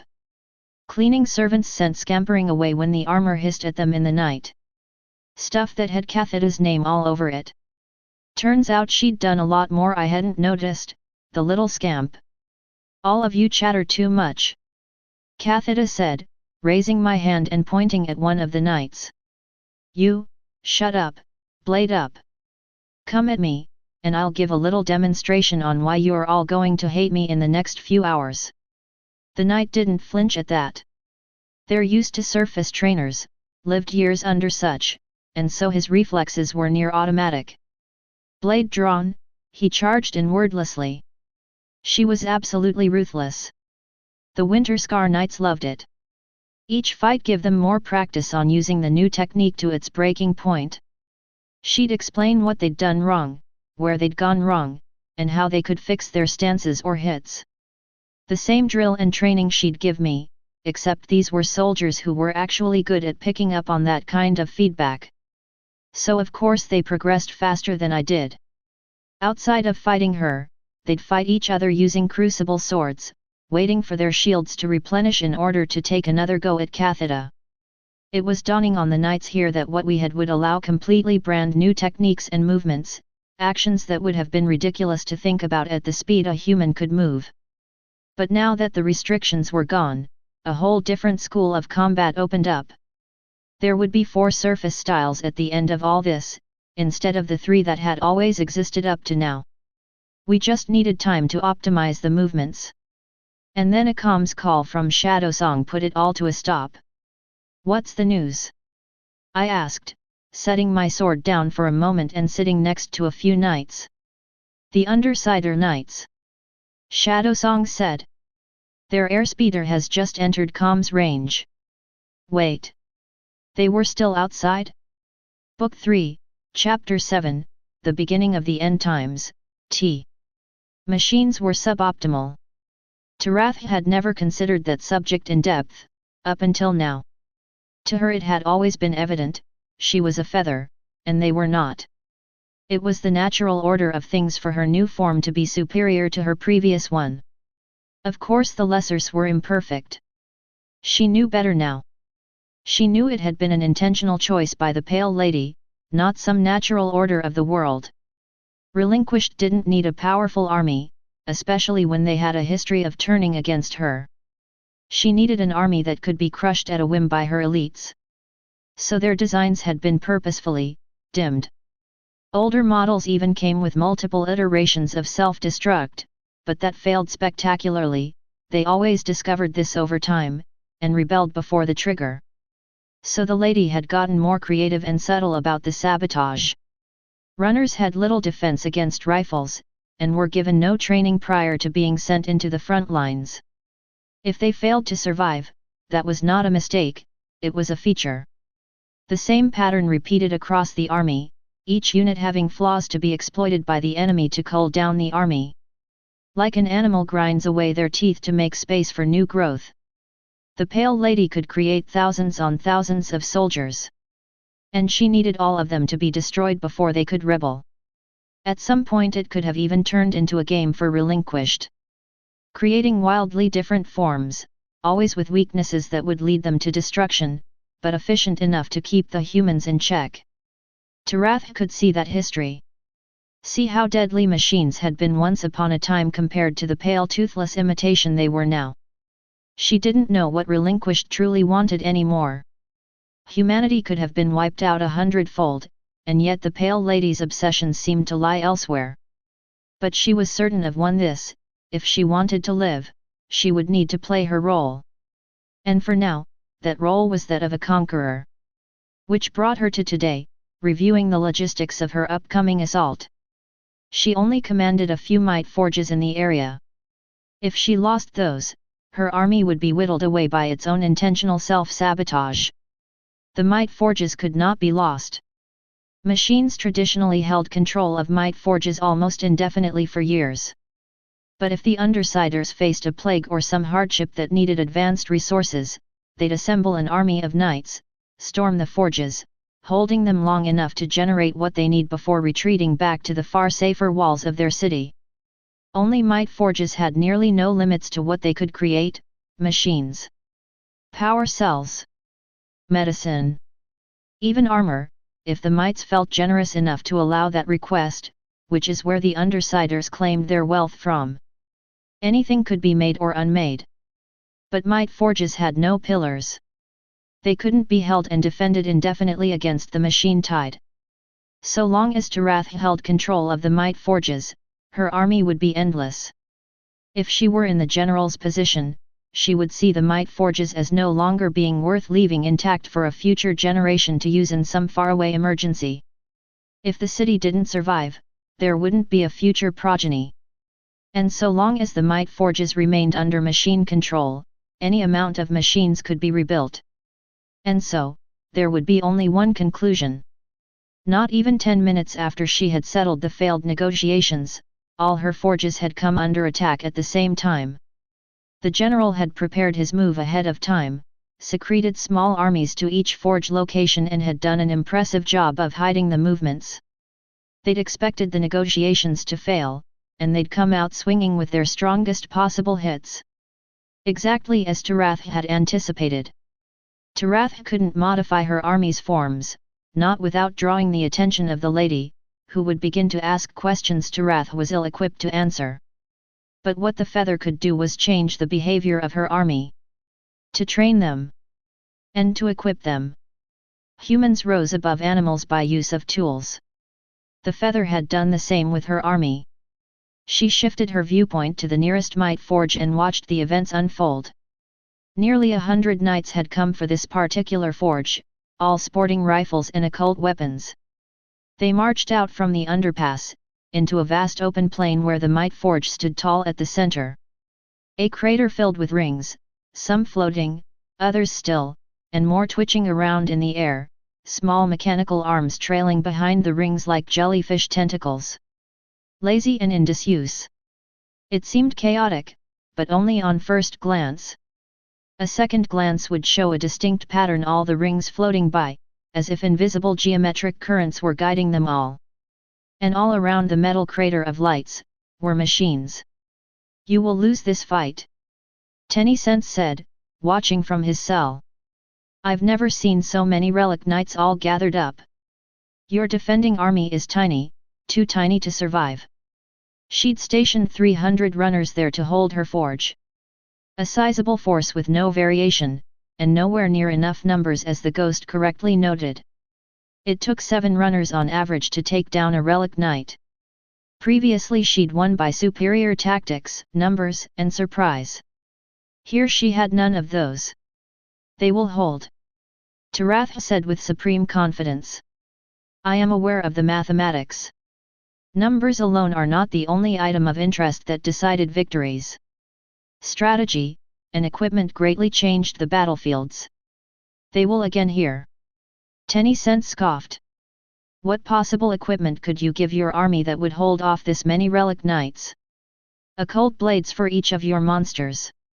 The runners quickly organized among themselves, dragging out prepared metal sheets from the might forge, along with massive metal columns. They moved with organized precision, communicating to one another, following instructions they had trained for. The approaching knights paused, cautious. They'd never seen machines do something like that. A moment later, those metal columns were launched out like javelins, far into the battlefield. Hundreds of them, dangerously clashing into the ground with heavy thuds, hitting one another, bending from the sheer weight. It was chaos. And all of it by the center of the combat field, far away from the approaching knights, causing no damage. Was that your grand play? Tencent asked. A part of it. Yes. She said. Watch. The humans had no idea what that was about. But if the runners were distraught by their failed plans, they didn't make any note of it, continuing with their frenzy of organization as if moving on to the next plan. A few packs of runners came to the forefront with the thick sheets of metal. Lined up, they assembled a massive steel wall, where the rest of the runners hid behind. The first weakness runners were burdened with armor that did not protect from long-range bullets such as rifles. This rectifies the balance. All at once in a synchronized march, the wall moved forward. Only bits of toes and feet could be spotted, just under the moving sheets. The machines slowly crossed the field blindly. A knight by the forefront of the human army, carrying a brilliant orange cape, drew out his sword and lifted it high in the air. The rest of the knights promptly lined up into 2 rows, all raising their rifles. A firing line. Then he lowered the sword and pointed it at the approaching wall of steel. Standard Undersider doctrine, whittle away the enemy with rifles first before engaging in melee. The air filled with bullet fire. But the human weapons pinged wildly against the moving metal wall, none of it made so much as a single hole in the sturdy construction. It glittered in white and yellow sparks, hundreds all across. The machines continue their approach. The leader of the knights lifted his sword again, and then cut through the air with his free hand. His hand clenched into a fist, and then he pointed 2 fingers forward. The soldiers lowered rifles, stowing them behind, and unhooked spheres from their belts. They took position, and launched the bits of round metal all at the same time. 100 of those flew through the air, whistling at the approaching wall of steel. The machines stopped, and dropped the panels, keeping them upright but rooted to the floor. A wise choice, as all the spheres thrown by the humans promptly detonated. The wave of destruction hit the walls within a hairbreadth. Smoke and fire raged and obscured all sight of the machine army. The Undersider commander watched, hand on his sword, waiting for the smoke to clear. The wall was still there, covered in soot and kicked up dirt, but otherwise unaffected. A ripple passed through it, as the machines hefted the sheets back up and resumed their slow march towards the human army. The commander once more made the same order, this time raising his hand further. Once more, a wave of grenades were thrown, this time over the machine wall. Again, the wall dropped down, and the grenades soared over, landing amidst the paused army. Almost at the same instant, those grenades were tossed right back over the wall, exploding in midair or detonating in the middle of the knight formation. Relic armor shields flared up, easily absorbing the dissipating energy. The machine wall lifted up again and continued to march. Lack of knowledge was another weak point. Machines learn quickly. And they can perform flawlessly under situations even professional soldiers would be too terrified to handle, such as taking and throwing a live grenade. She said. All I needed to do was teach them once, and share the memory. Now knowing what explosives are, they could overload their power cells to mimic an explosion, if need be. Intuitive leaps of logic, many of them taking my lesson and building onto it. Another flash of orders from the commander and his soldiers all rose up, equipping occult weapons instead. Down the commanding sword went, and this time the army of knights began to march forward to the approaching wall, blades lit up and ready to carve a way through.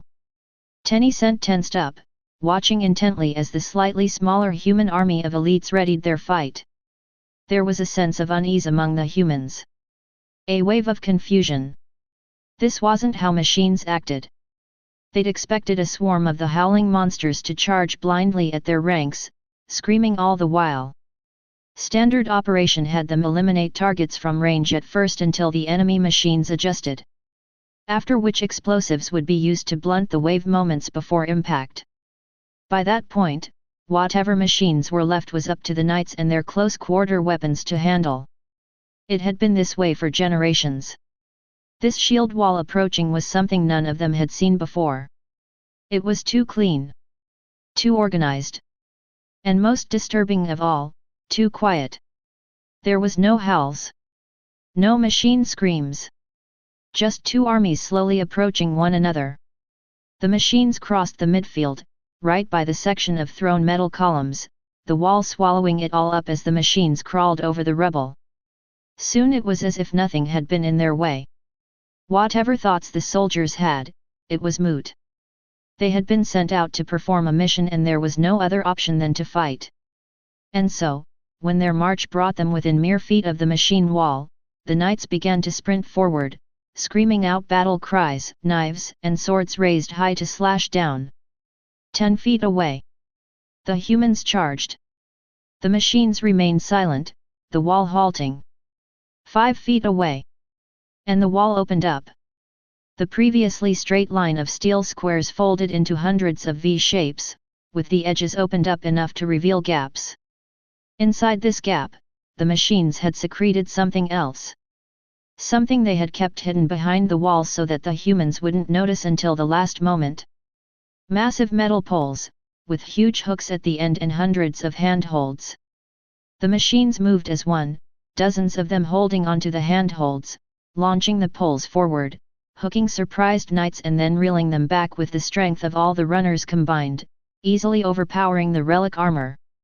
Yanking the caught knights off their feet, right back past the wall. The moment their target had been fished, the wall shut back into position, sealing the way. The rest of the human wave collided with the steel wall a moment later, furious at having lost dozens who were now fighting for their lives behind the machine wall. Defeat in detail. Tarath continued. Another human technique I've learned, a method of defeating a larger enemy army with a smaller one. Grouping all your strength and dividing the enemies into smaller partitions, which will each be tackled against your full collected might. Generally employed in large-scale battles, but the same logic can be applied at an individual level. Together, the knights would win.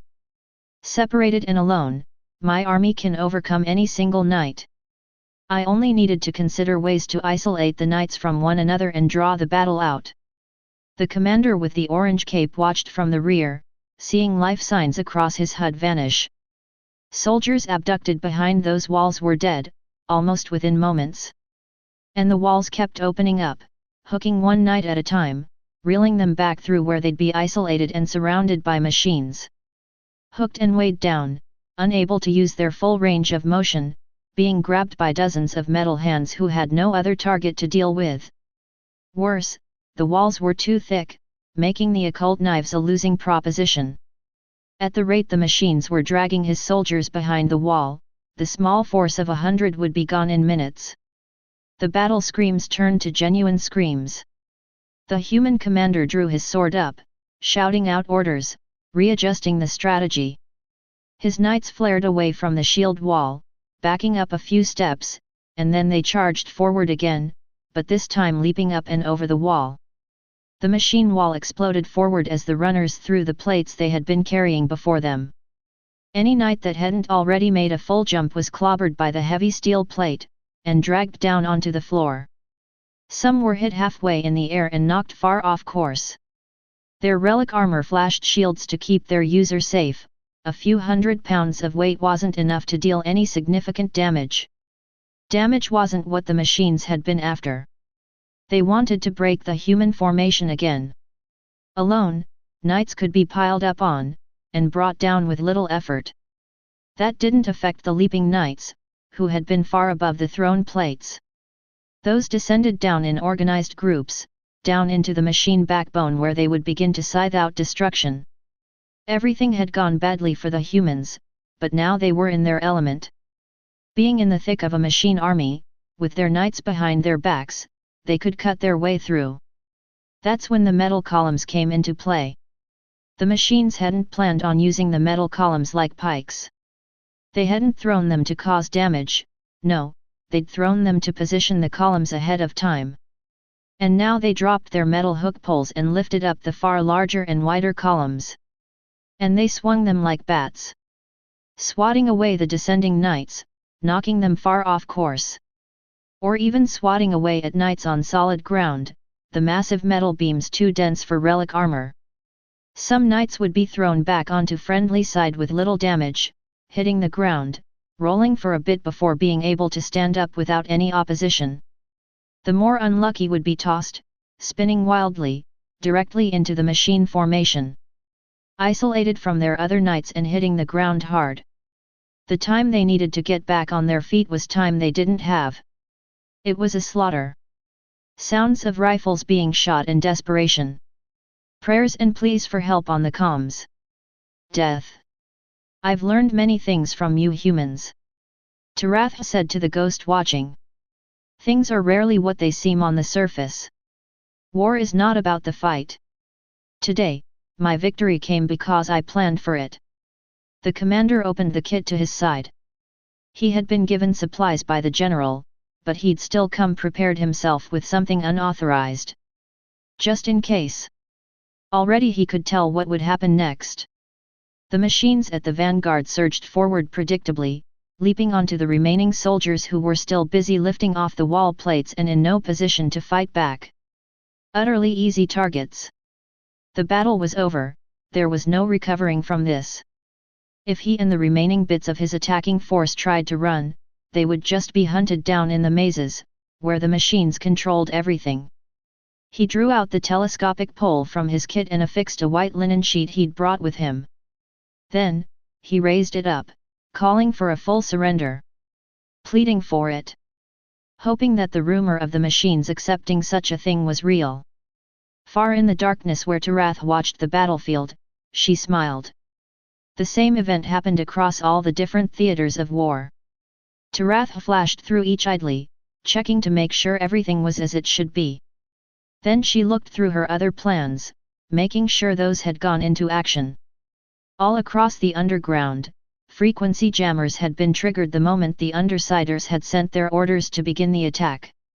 These jammers would isolate all of the different raiding parties, cutting off any return report. Keeping her new designs a secret from the Undersiders. The machines would accept their surrender, as she had given her word. The surviving raiding parties would be held prisoners for now, and returned at the end of the war. Tarath licked her lips, sending orders to begin her own counter-attack. In a few hours, when no reports returned to the city, the general would know his attack had failed. And tomorrow, when she would stare down those city gates, they would be a few hundred knights shorter, and no knowledge of what techniques she'd employed.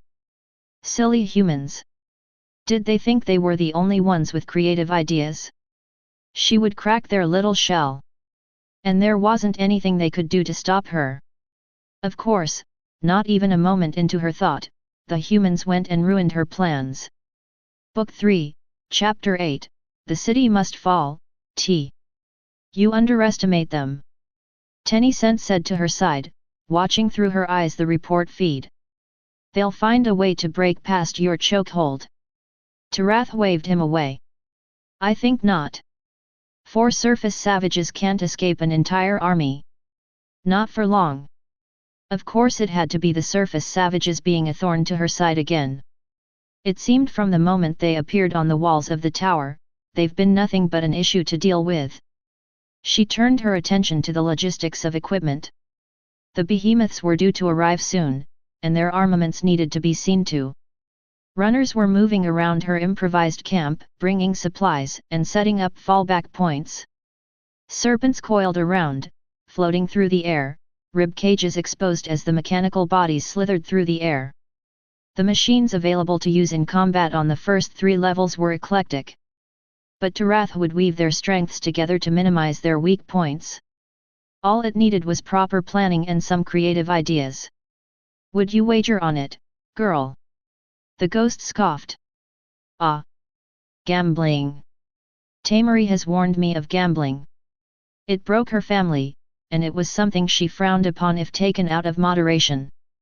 It seems ill-advised that I should follow in those footsteps. Tencent raised an eyebrow, arms crossed. Do you lack faith in your toy soldiers? He didn't smile, nor grin, but Tarath had a feeling the man was thinking it.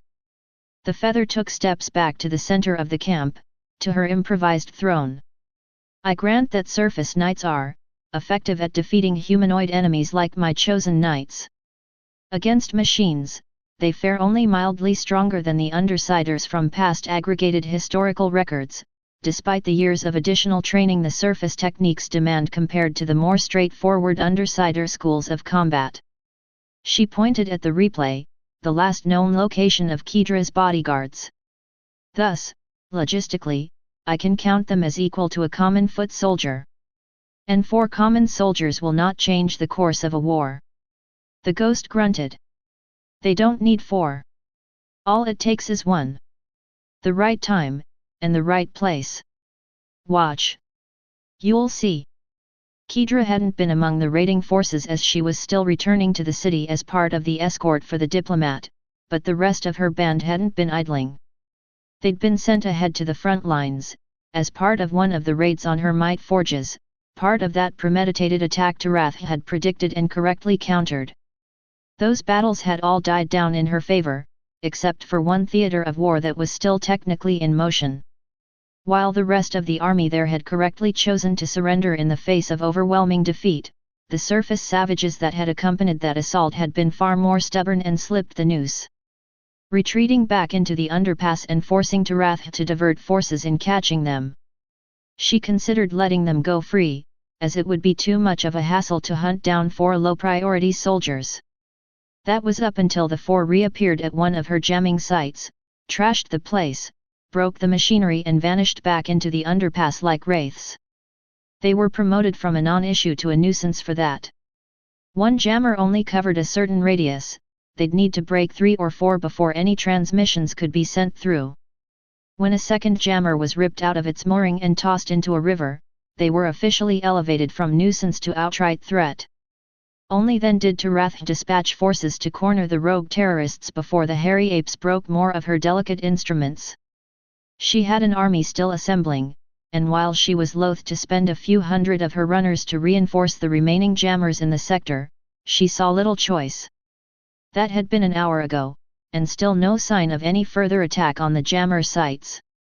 Heavy footfalls broke her concentration. She turned to watch as the 3 behemoths approached. Massive lumbering titans, 5 times the size of a runner and armored with plate after plate of metal and shield. These were the siege breakers, the engines she would use to crush the city walls. The might forges had allowed construction of ship cannons, which these monsters would carry into battle. A few rounds into the city would quickly break apart any defense. All she had to do was get the behemoths to traverse the cramped territory into a good enough line of sight. A sudden flood of reports arrived all at once. 2 more jamming sites had gone dark, at the same moment. The first had a massive cave-in, slabs of metal and rock falling down and crushing the whole area, including the hastily assembled defense force of machines guarding the site. The second had a crevice split apart under the jammer, where it fell down into an explosive of some kind that detonated, ripping apart the structure. The result was a transmitted encrypted message being sent out almost the moment after, from one of the surface knights who had hiked close enough to the city, likely having been sent out while the rest of the team worked on the alternate sites. Tarath groaned, hands holding her head up. She shouldn't have ignored them. On hindsight, it seemed obvious. Had it been personal pride? That 4 random humans should not be considered a threat on principle? She'd gambled. That's where she went wrong. Weighed the odds of 4 humans breaking past her communication barrier, against the cost of spending a disproportionate amount of firepower to chase down 4 lone soldiers. It looked like any kind of gambling could be a pain to deal with. No matter. She would have to adapt. The city had less than a day before the barrier went down. What could they change in that time? The city itself was well hidden away. This area of the underground was cavernous as mites like to build, except instead of one ever-expanding fake city, it was slabs of metal that filled the space, some floating higher up, disconnected from all others, while the majority of these slabs were piled on one another, forming a lopsided topology. Occasional massive circular pillars, with miles of diameters extended from the ground all the way to the hidden ceiling. Dark clouds covered the upper layer, obscuring all details except the silhouettes that flashes of lighting within lit up. Like a metal forest, except blown into truly titanic proportions. Some of these pillars were a solid wall all across the face, hiding anything within. Others were cut apart with wide openings, sometimes outright unconnected to any other part. They revealed small glimpses of the golden artificial sunlight within, which was all but swallowed up the moment it left the safety of the pillar interiors. Outside, only pale blue lighting lit the world, constantly rippling apart in between the slabs of metal. Dangerous even, if anyone were to walk too close to the lighting rods that dotted the landscape haphazardly. As if to make the whole land even more hostile, it was cut apart with large fissures across the titanic slabs, some leading all the way to the ceiling of the next level down. Across these fissures were bridges that spanned hundreds of meters to the other side, like connective tissue holding tightly to both sides. Some of these bridges were large enough to allow her behemoth to walk across, others were so small even a single runner would be hard-pressed to pass over. Most of the massive pillars were hollow on the inside, revealing a protected space where green grass fields grew, a stark difference from the dark grey metal landscape just outside. All of these would be prime locations for any city, but only one pillar contained a barrier tower. The mites that had built this landscape had been granted miles of room to work with. Anywhere Tarath looked showed the same world held up only by those massive pillars reaching to the obscured ceiling, deep past the cloud layer. She couldn't imagine what the mites had been thinking when they'd constructed such a land. A hellscape broken apart by small oases kept hidden within the pillars, inside those would be protection from the land's lightning and gloom, where nature overflows, massive lakes spin around lazily and life flourishes with wild abandon. The city had only one entrance, a massive widened crack at the base of that pillar, which the Undersiders had built a more convenient gate. All other cracks had been filled out with plates of metal, piled up over generations until the cracked pillar looked more like one of the more unyielding ones. Even the golden light within didn't leak from any of the original cracks. To break into the city, she would need to break through the central gate. And to do that, she would need the behemoths to have a clear line of fire. Of course, with their size, there were only so many bridges within the land that would allow them passage. And the Undersiders were well aware of that, having set up heavy outposts by each bridge. Others they had already outright broken apart with explosives, forcing her to funnel the behemoths through paths the humans were well prepared for. On the other hand, the city no longer had access to food. Over the years, the humans had learned to expand out to the other pillars, planting crops there and leaving them to grow wild. It wasn't feasible to hold and protect any of these pillars for too long, given they didn't come with a true machine barrier. So instead, the city would send expeditions each month, where knights escorted farmers to each pillar, to tend and recover fruits, vegetables, grains, and other food sources. Those outings had been curbed, the pillars seized and kept under machine control. If Tarath had more time, she could indeed starve the city into submission. They had grown large and fat within the safety of their barrier, and that was all hinged on their access to the other pillars within the land. Their central lake could only supply so much fish before it was depleted, and their food storage was equally on a timer. But the envoy had been correct, Tarath only had a few weeks to take the city. Her elder brother was already on the move above, and it was only a matter of time until he crushed the surface tribe. If the city was not under her control by then, Tuekar would most certainly find some way to punish her for it.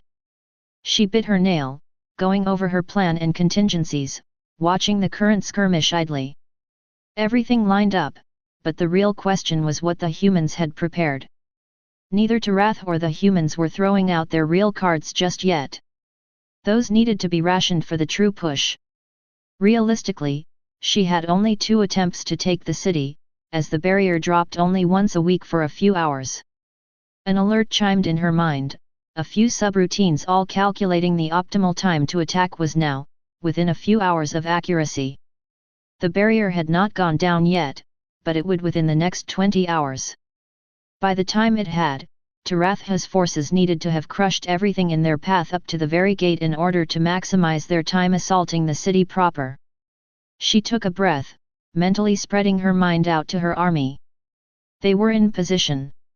All were waiting. One last message to send out.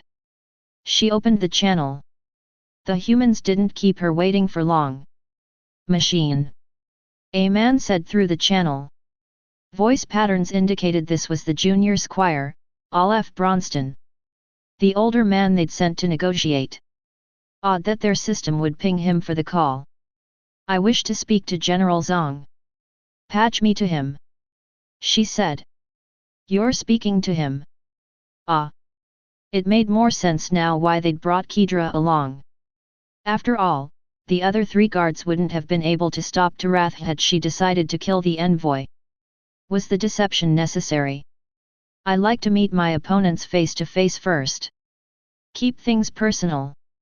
I can trust other humans. The rules and traditions of the White Tent are well known and followed through. Can't say if they're followed through by machines, so I took some precautions. I followed all the core tenets of your traditions. I gave my word. Indeed you did. Color me surprised at that, machine. Now, I take it if you're calling me on this line, it's because you're about to begin your attack. Nice of you to warn me ahead of time. I am offering you one more chance to surrender. You cannot win against me. I, respectfully, refuse. But thank you for asking. Now get on with it. The line cut. She saw the difference on her sensors. The human camps were moving. They'd already been on high alert, not much changed, but a subtle shift showed her they'd been given the alert.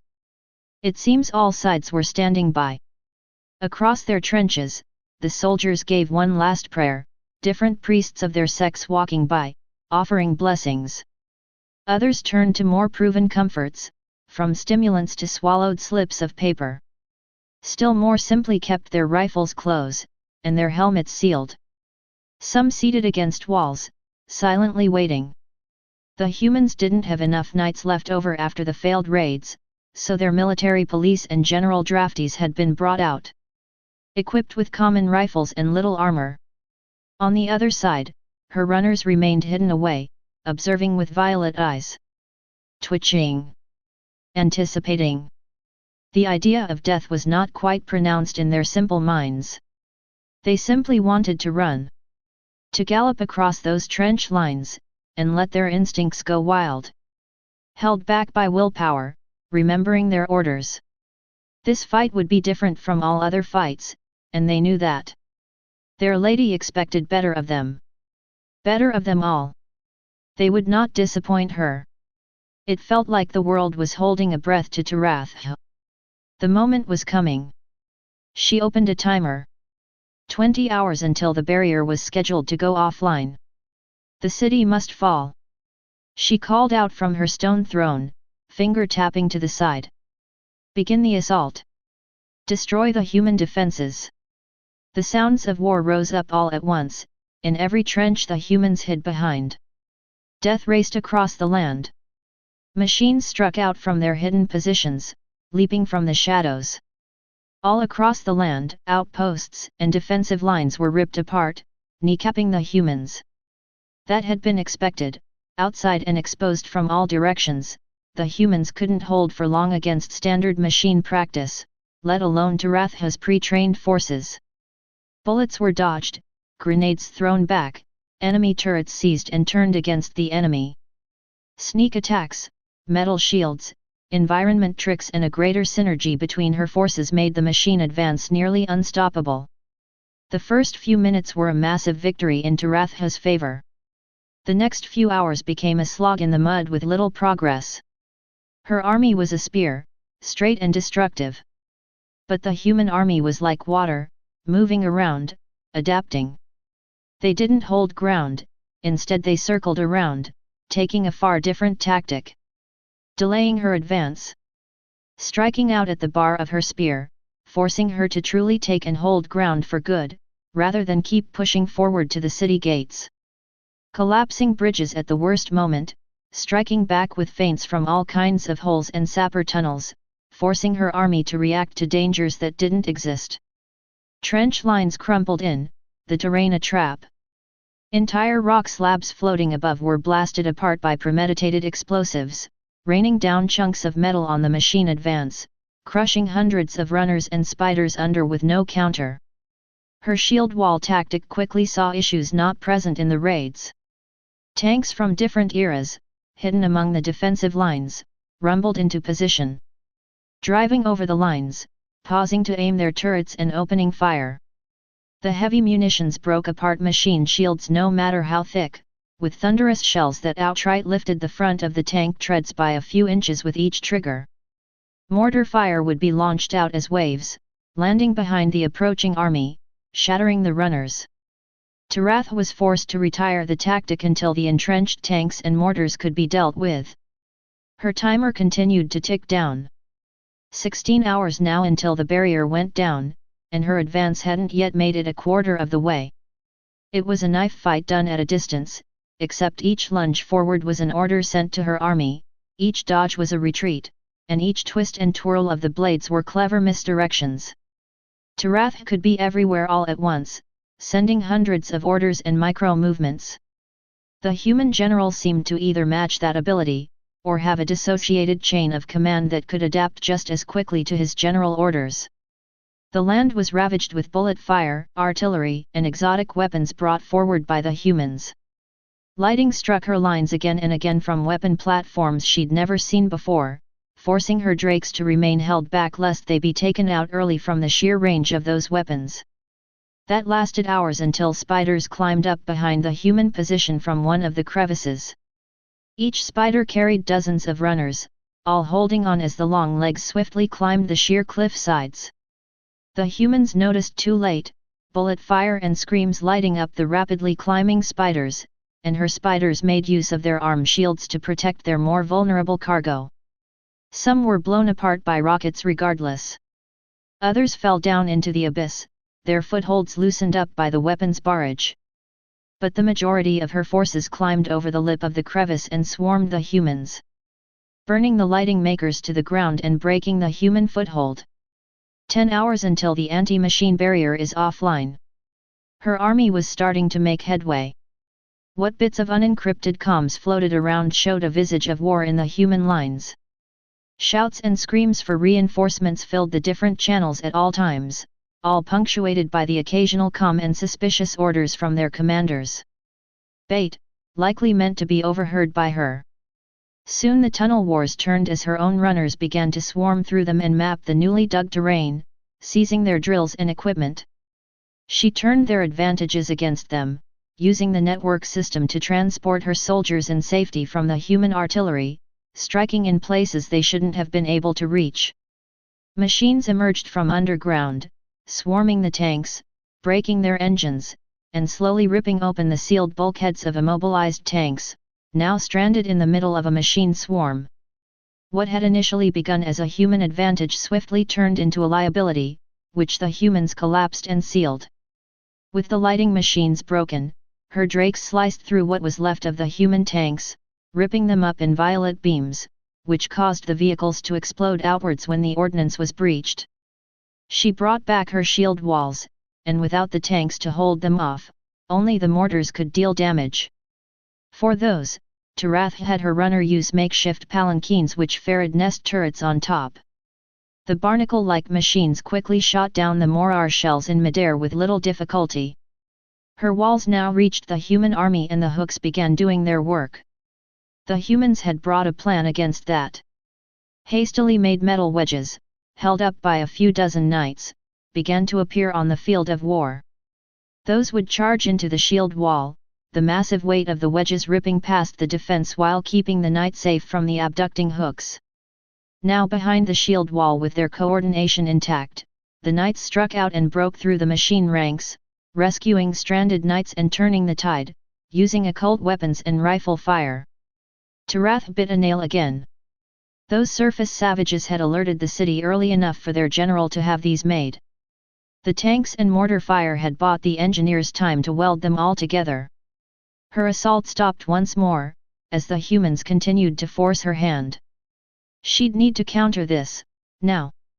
Tarath redirected her drakes into position behind the shield advances, using their cutting beams to slice apart the wedges and force the human front lines into a retreat, lest they be overrun by the runners. It took time to get her forces in the right array to target all of the wedges, but finally her assault continued, taking ground as the human army fell back. The humans seemed to have anticipated that.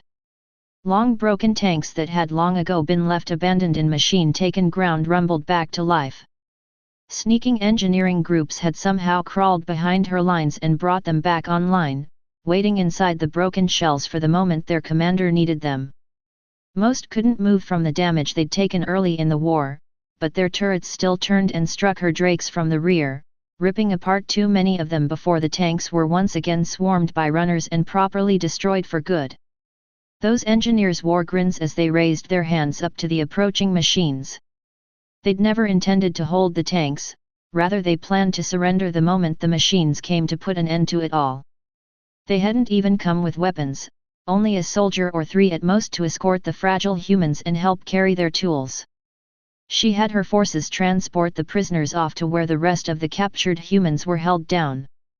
At least these ones didn't make a fuss. Her advance turned into a crawl now that the number of drakes wasn't enough to put a stop to all the wedges the humans pulled out. Which made it all the worse when the next ping arrived on her timer. The barrier was now down. Time seemed to have moved too fast. 20 hours had passed since the start of the full machine-human war, and her forces were nowhere near the gates. The human general lived up to his reputation. Tarath screamed in rage, hand crushing the sides of her stone throne into pieces. The city was finally vulnerable to full assault, and Tarath's forces weren't there. Which, of course, was clearly the general's intended goal this whole time. She predicted reaching the gates with only 2 hours left to take the city at this rate.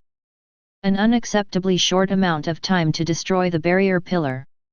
She could unleash her trump cards early in order to storm past the last few miles of ground. But that would only give the crafty human some additional options. So Tarath held her behemoths in reserve right by her side, unwilling to give the enemy general even a chance at dealing damage to the more core aspects of her plans. The serpents were equally held back for that same reason.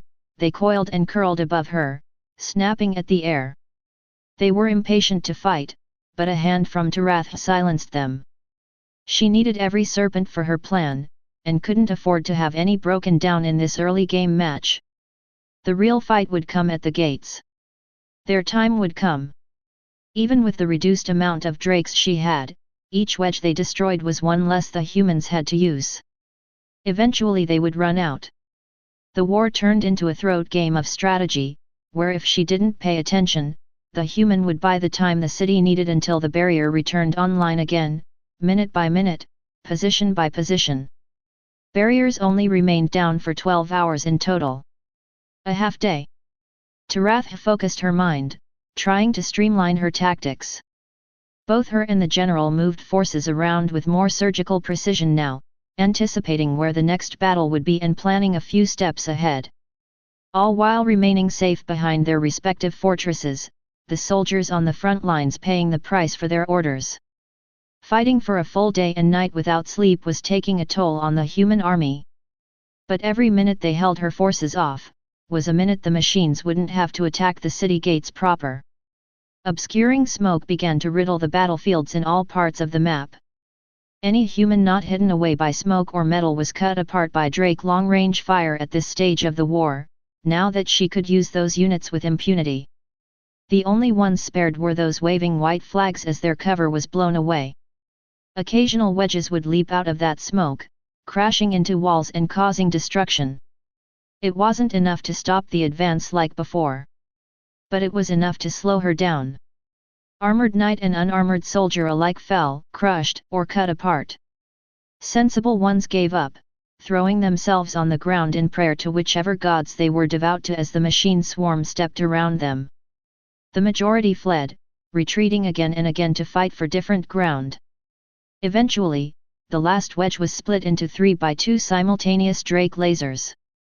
The mortars were brought back into the city, to be reused for later. The last bridge was knocked down, and they were unable to break the new bridges the machines brought. Knights remained on field, moving under cover of the smoke, while the regular foot soldiers were fully recalled behind the city gates. 29 hours into the war, Tarath finally stood with the city gates in striking distance. The victory didn't bring her any joy. There was only 3 hours left to take the city. Book 3, Chapter 9, Into the City Heart, T. The Undersider city gates were ancient.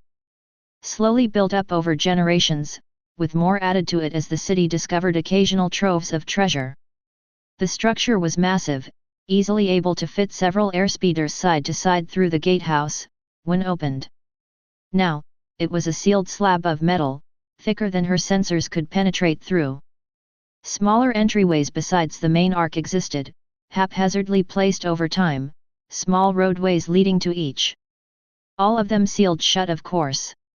While the entrance had a large open space before it, that space was quickly eaten up by the asymmetrical mite-made slabs and ground, which obscured the entrance. By the half-mile point, there would be no position that had a visual on the gatehouse anymore, despite the massive scale of the building. Around the sides, drapes of white linen obscured the rest of the structure, fluttering in the mild wind. Lined with metal dust that disoriented sensors and X-rays. The Undersiders were hiding something behind those. But Tarath wasn't sure what just yet. Tamari and her chosen were hidden deep among the city behind those gates, they might have the information. But attempting to contact them may as well reveal their locations, so the feather would have to go in blind. She sent a first wave of runners to probe the defenses, and promptly found out what was behind those linen drapes. Turrets. Dozens of them. They opened fire on her approaching swarm, peppering the metal shields and slowing the advance to a crawl. A quick order to break formation and retreat into cover brought her forces back into safety.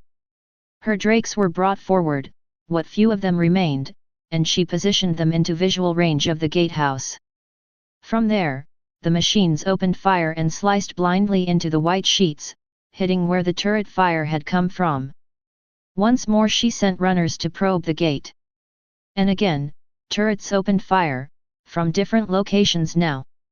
A few places opened fire from the very same place the drakes had fired on. Which told Tarath the Undersiders must have a system to move the turrets, using the cloth drapes to obscure their true position. Fine. She could play their game. The drakes began to open fire while her runners held position.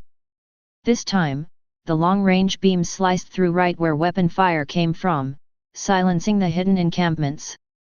Some tried to fire back at her drakes, only to be out of range for accurate hits, or have runners carrying shields intercept the errant bullet fire. Surrender. Tarath announced as her drakes whittled away the turrets. Open your gates. Destroy your barrier pillar, and I will spare the city. Tarath said. You're just buying time. The comms crackled with the general's voice. I'm too old to not notice a bluff when I hear it.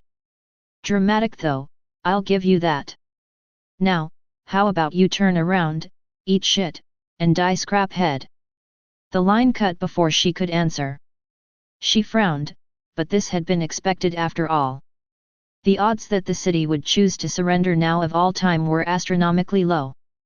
Still, it was worth a shot. Enough turrets had been broken, so Tarath ordered the runners to advance on the gate and begin the assault. They did as ordered, reaching the very base.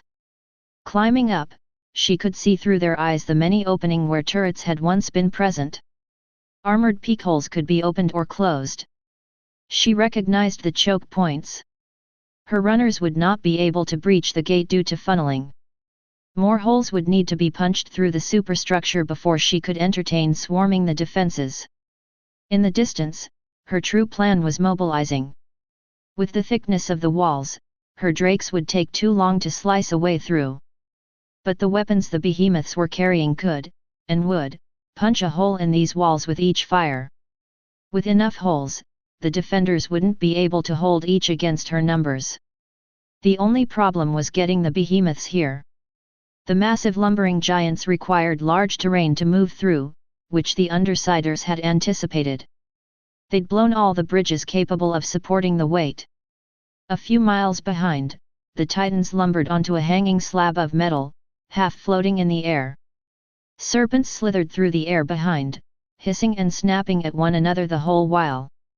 The Titans knelt down, large hands gripping the slab for stabilization while the serpents began to bombard the connecting edge with acid. In moments, the metal had melted away, snapping the floating structure free. It wobbled slowly, like an iceberg. Too massive to be capsized by the weight of the Titans. Serpents swarmed around the slab, and began to nudge it forward as one. Slowly, the metal land began to move forward, still floating in the air, carrying the three Titans above all the ruined landscape and broken bridges. Tirath expected their arrival in a half-hour. More skirmishes happened on the gatehouse, her runners attempting to probe where the turrets were hiding, while the knights and soldiers within were taking rifle shots anywhere her army was vulnerable. Drakes opened fire on any located turret, but Tirath had no idea the true number of weapons the gatehouse hid. The Titans arrived, the slab having gained a significant amount of speed. She ordered her trio to open fire on the gate the moment it came into visual range. They lifted the heavy might-made cannons, taking aim. The cannons charged, humming with power before opening up. Lances of white beams struck out, boiling away the metal, and destroying everything in the path.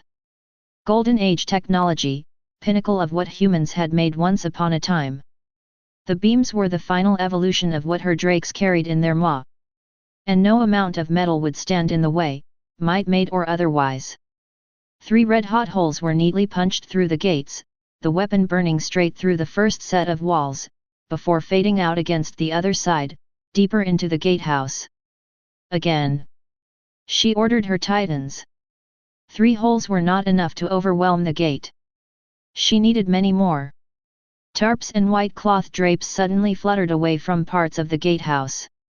Hidden behind, she recognized the weapons. 6 railgun turrets, silent up to now, had been secreted into the defenses. Those turrets turned, targeting the distant Titans, and opened fire.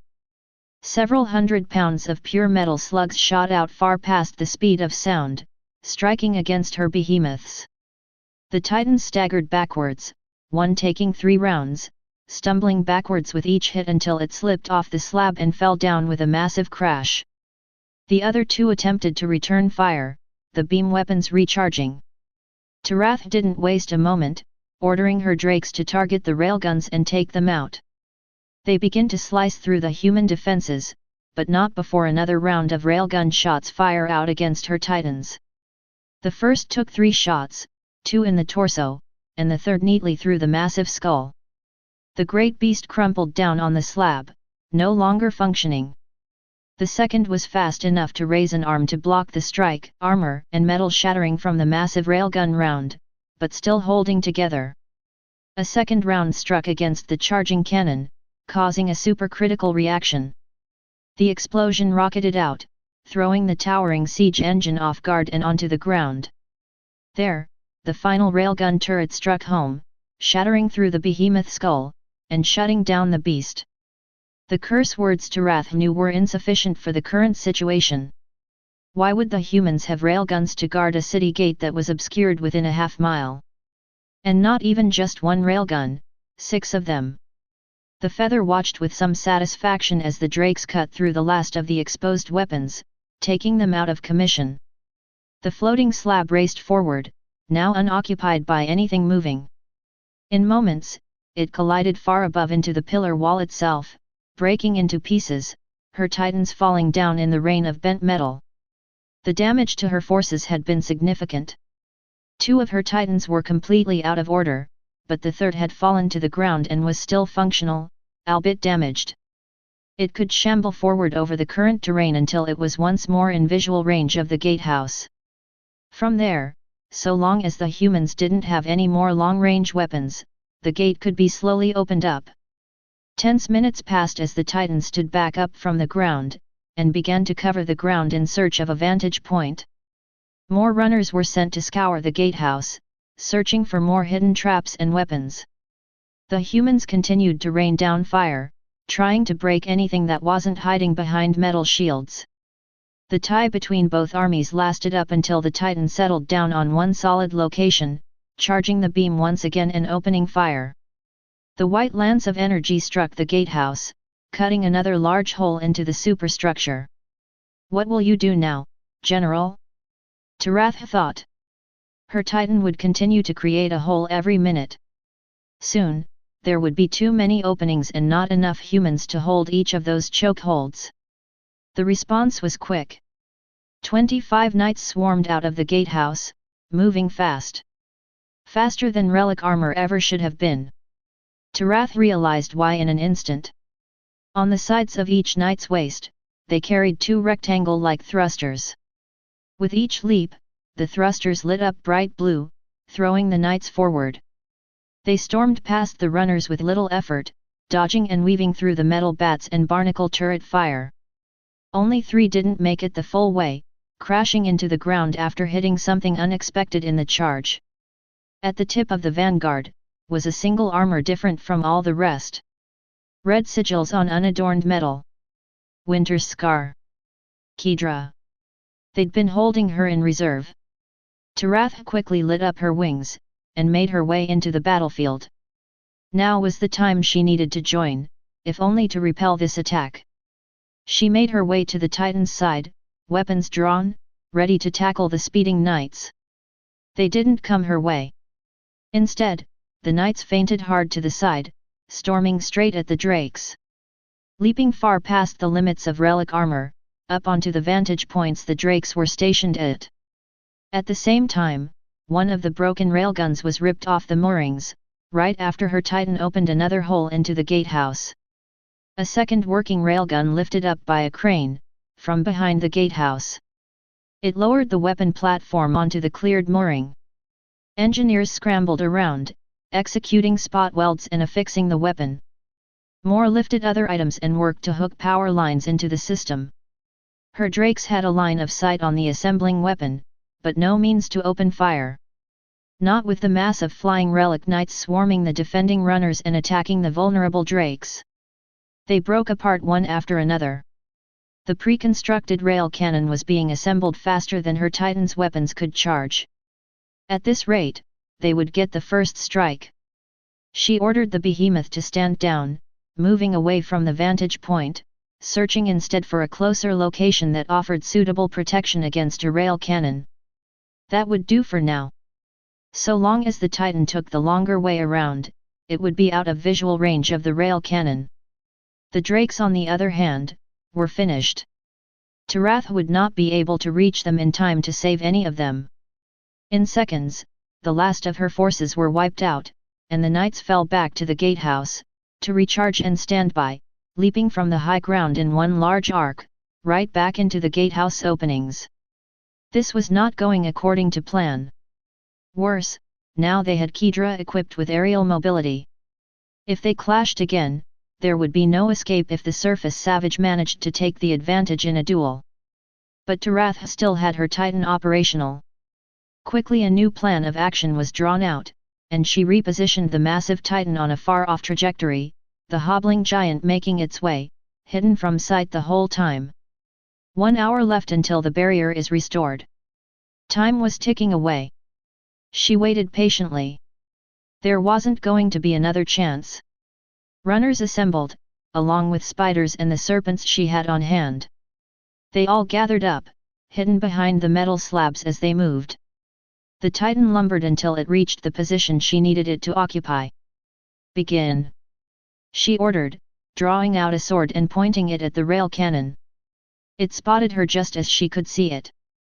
The massive turret rumbled on the moorings, turning to aim in her direction. She let it. Standing still. On the other side of the turret's arc, the Titan stepped into visual range and lifted the cannon up, charge beginning. Instantly, the railgun operators hastily turned the weapon around, trying to line up a shot at the behemoth. The aerial knights departed again, this time on direction of the Titan. After all, Tarath was on the other side of the battlefield.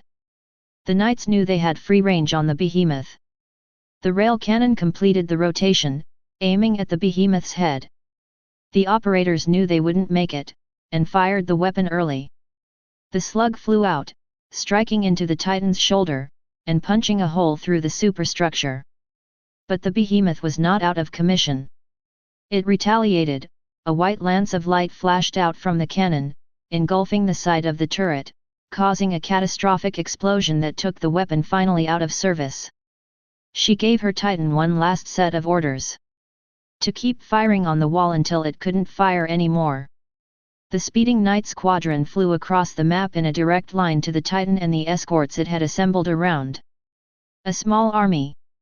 She hoped it would be enough to buy the Titan time, but those knights were led by Kedra. And that was a human Tarath did not wish to underestimate ever again. The rest of her army, she ordered a full charge. The holes in the wall would have to do. She joined ranks with her soldiers, zipping across the battlefield. Another white lance of energy struck the wall, closer to her, leaving a perfect entrance. Runners clambered over the walls, frantic to dive into the gate's interior. She dove into it with her army, blades flashing out. Inside, engineers and soldiers alike panicked at her intrusion. Some attempted to open fire with low-caliber weapons.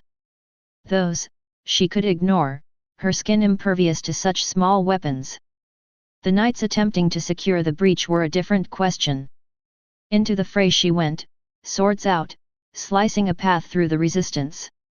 Behind her, runners of all kinds poured into the walls, attacking anything in the way and following her lead. Report feeds showed her the other breaches were being contained, too many defenders holding ground. Another rumble shook the fortification. One more hole had been ripped into the superstructure.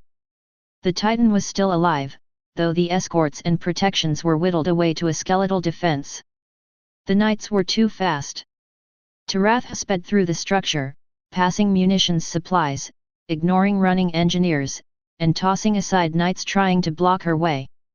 The runners behind her took care of the rabble, but the feather had eyes only for one objective, to enter the city proper and destroy the heart of their resistance.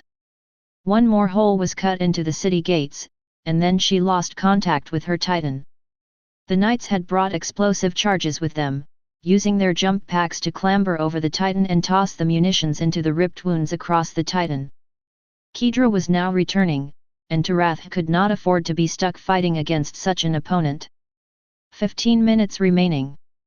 The feather reached a final bulkhead door.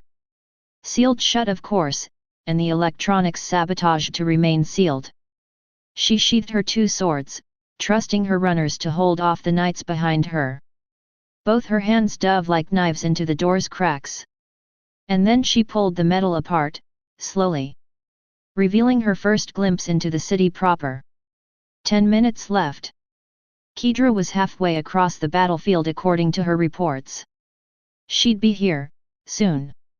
The door groaned before Tarath's might and finally she forced it apart. Wide enough for her and her runners to fit through. Into the artificial golden sunlight she stepped, as if into a completely different world compared to the dark stormy grey and harsh blue landscape only a few hundred feet past the gatehouse. She walked out, stepping directly into a hail of bullets. Swords drawn again, she lunged across the ground back into the fight. 5 minutes left. The city was utterly different from anything Tarath had seen before. Tall square buildings, stacked one another, with fluttering tent-like fabric as rooftops, all multicolored. So many colors all across this city. The bricks made of warm clay, and completely different from the cold metal walls the surface clans used as she'd seen in Tennyson's memories. But Tarath didn't have time to focus on the sight before her. Instead, she went to work and cleared this courtyard of danger, giving her runners the space they needed to fit through one at a time. They would need to sprint to the pillar heart in order to make it in time. The last sighting of Kedra had been her landing on the open sections of the gatehouse, diving down the stairs and vanishing from view into the fortress interior. The surface girl would be here soon, and she only needed to delay Tarath a few minutes for victory. Tarath growled, wings flaring out. Her and the small dozen runners she'd managed to bring into the city would have to be enough. Down the alleyway she went, speeding to the very center of the city. People screamed out, shutting doors and windows, hoping the machines wouldn't come for them. In that regard they were lucky. Tarath had only one goal in mind. Rifle fire from all kinds of directions assaulted the attacking force. Runners broke apart as they failed to find suitable ways to dodge this many weapon trajectories. Still, the machine advance stormed through the open city. Tarath was so close. Her sensors pinged wildly, more knights approaching from all directions. And behind her, one single dot on her radar was approaching far, far faster than any other signals nearby. Runners ripped apart makeshift barricades, throwing soldiers and knights alike away from their path. Tarath raced through, swords only used to block and parry errant attacks before she sprinted past. Closer and closer, she sprinted through the maze of alleyways. Feet only kicking her back up and letting her wings do the rest.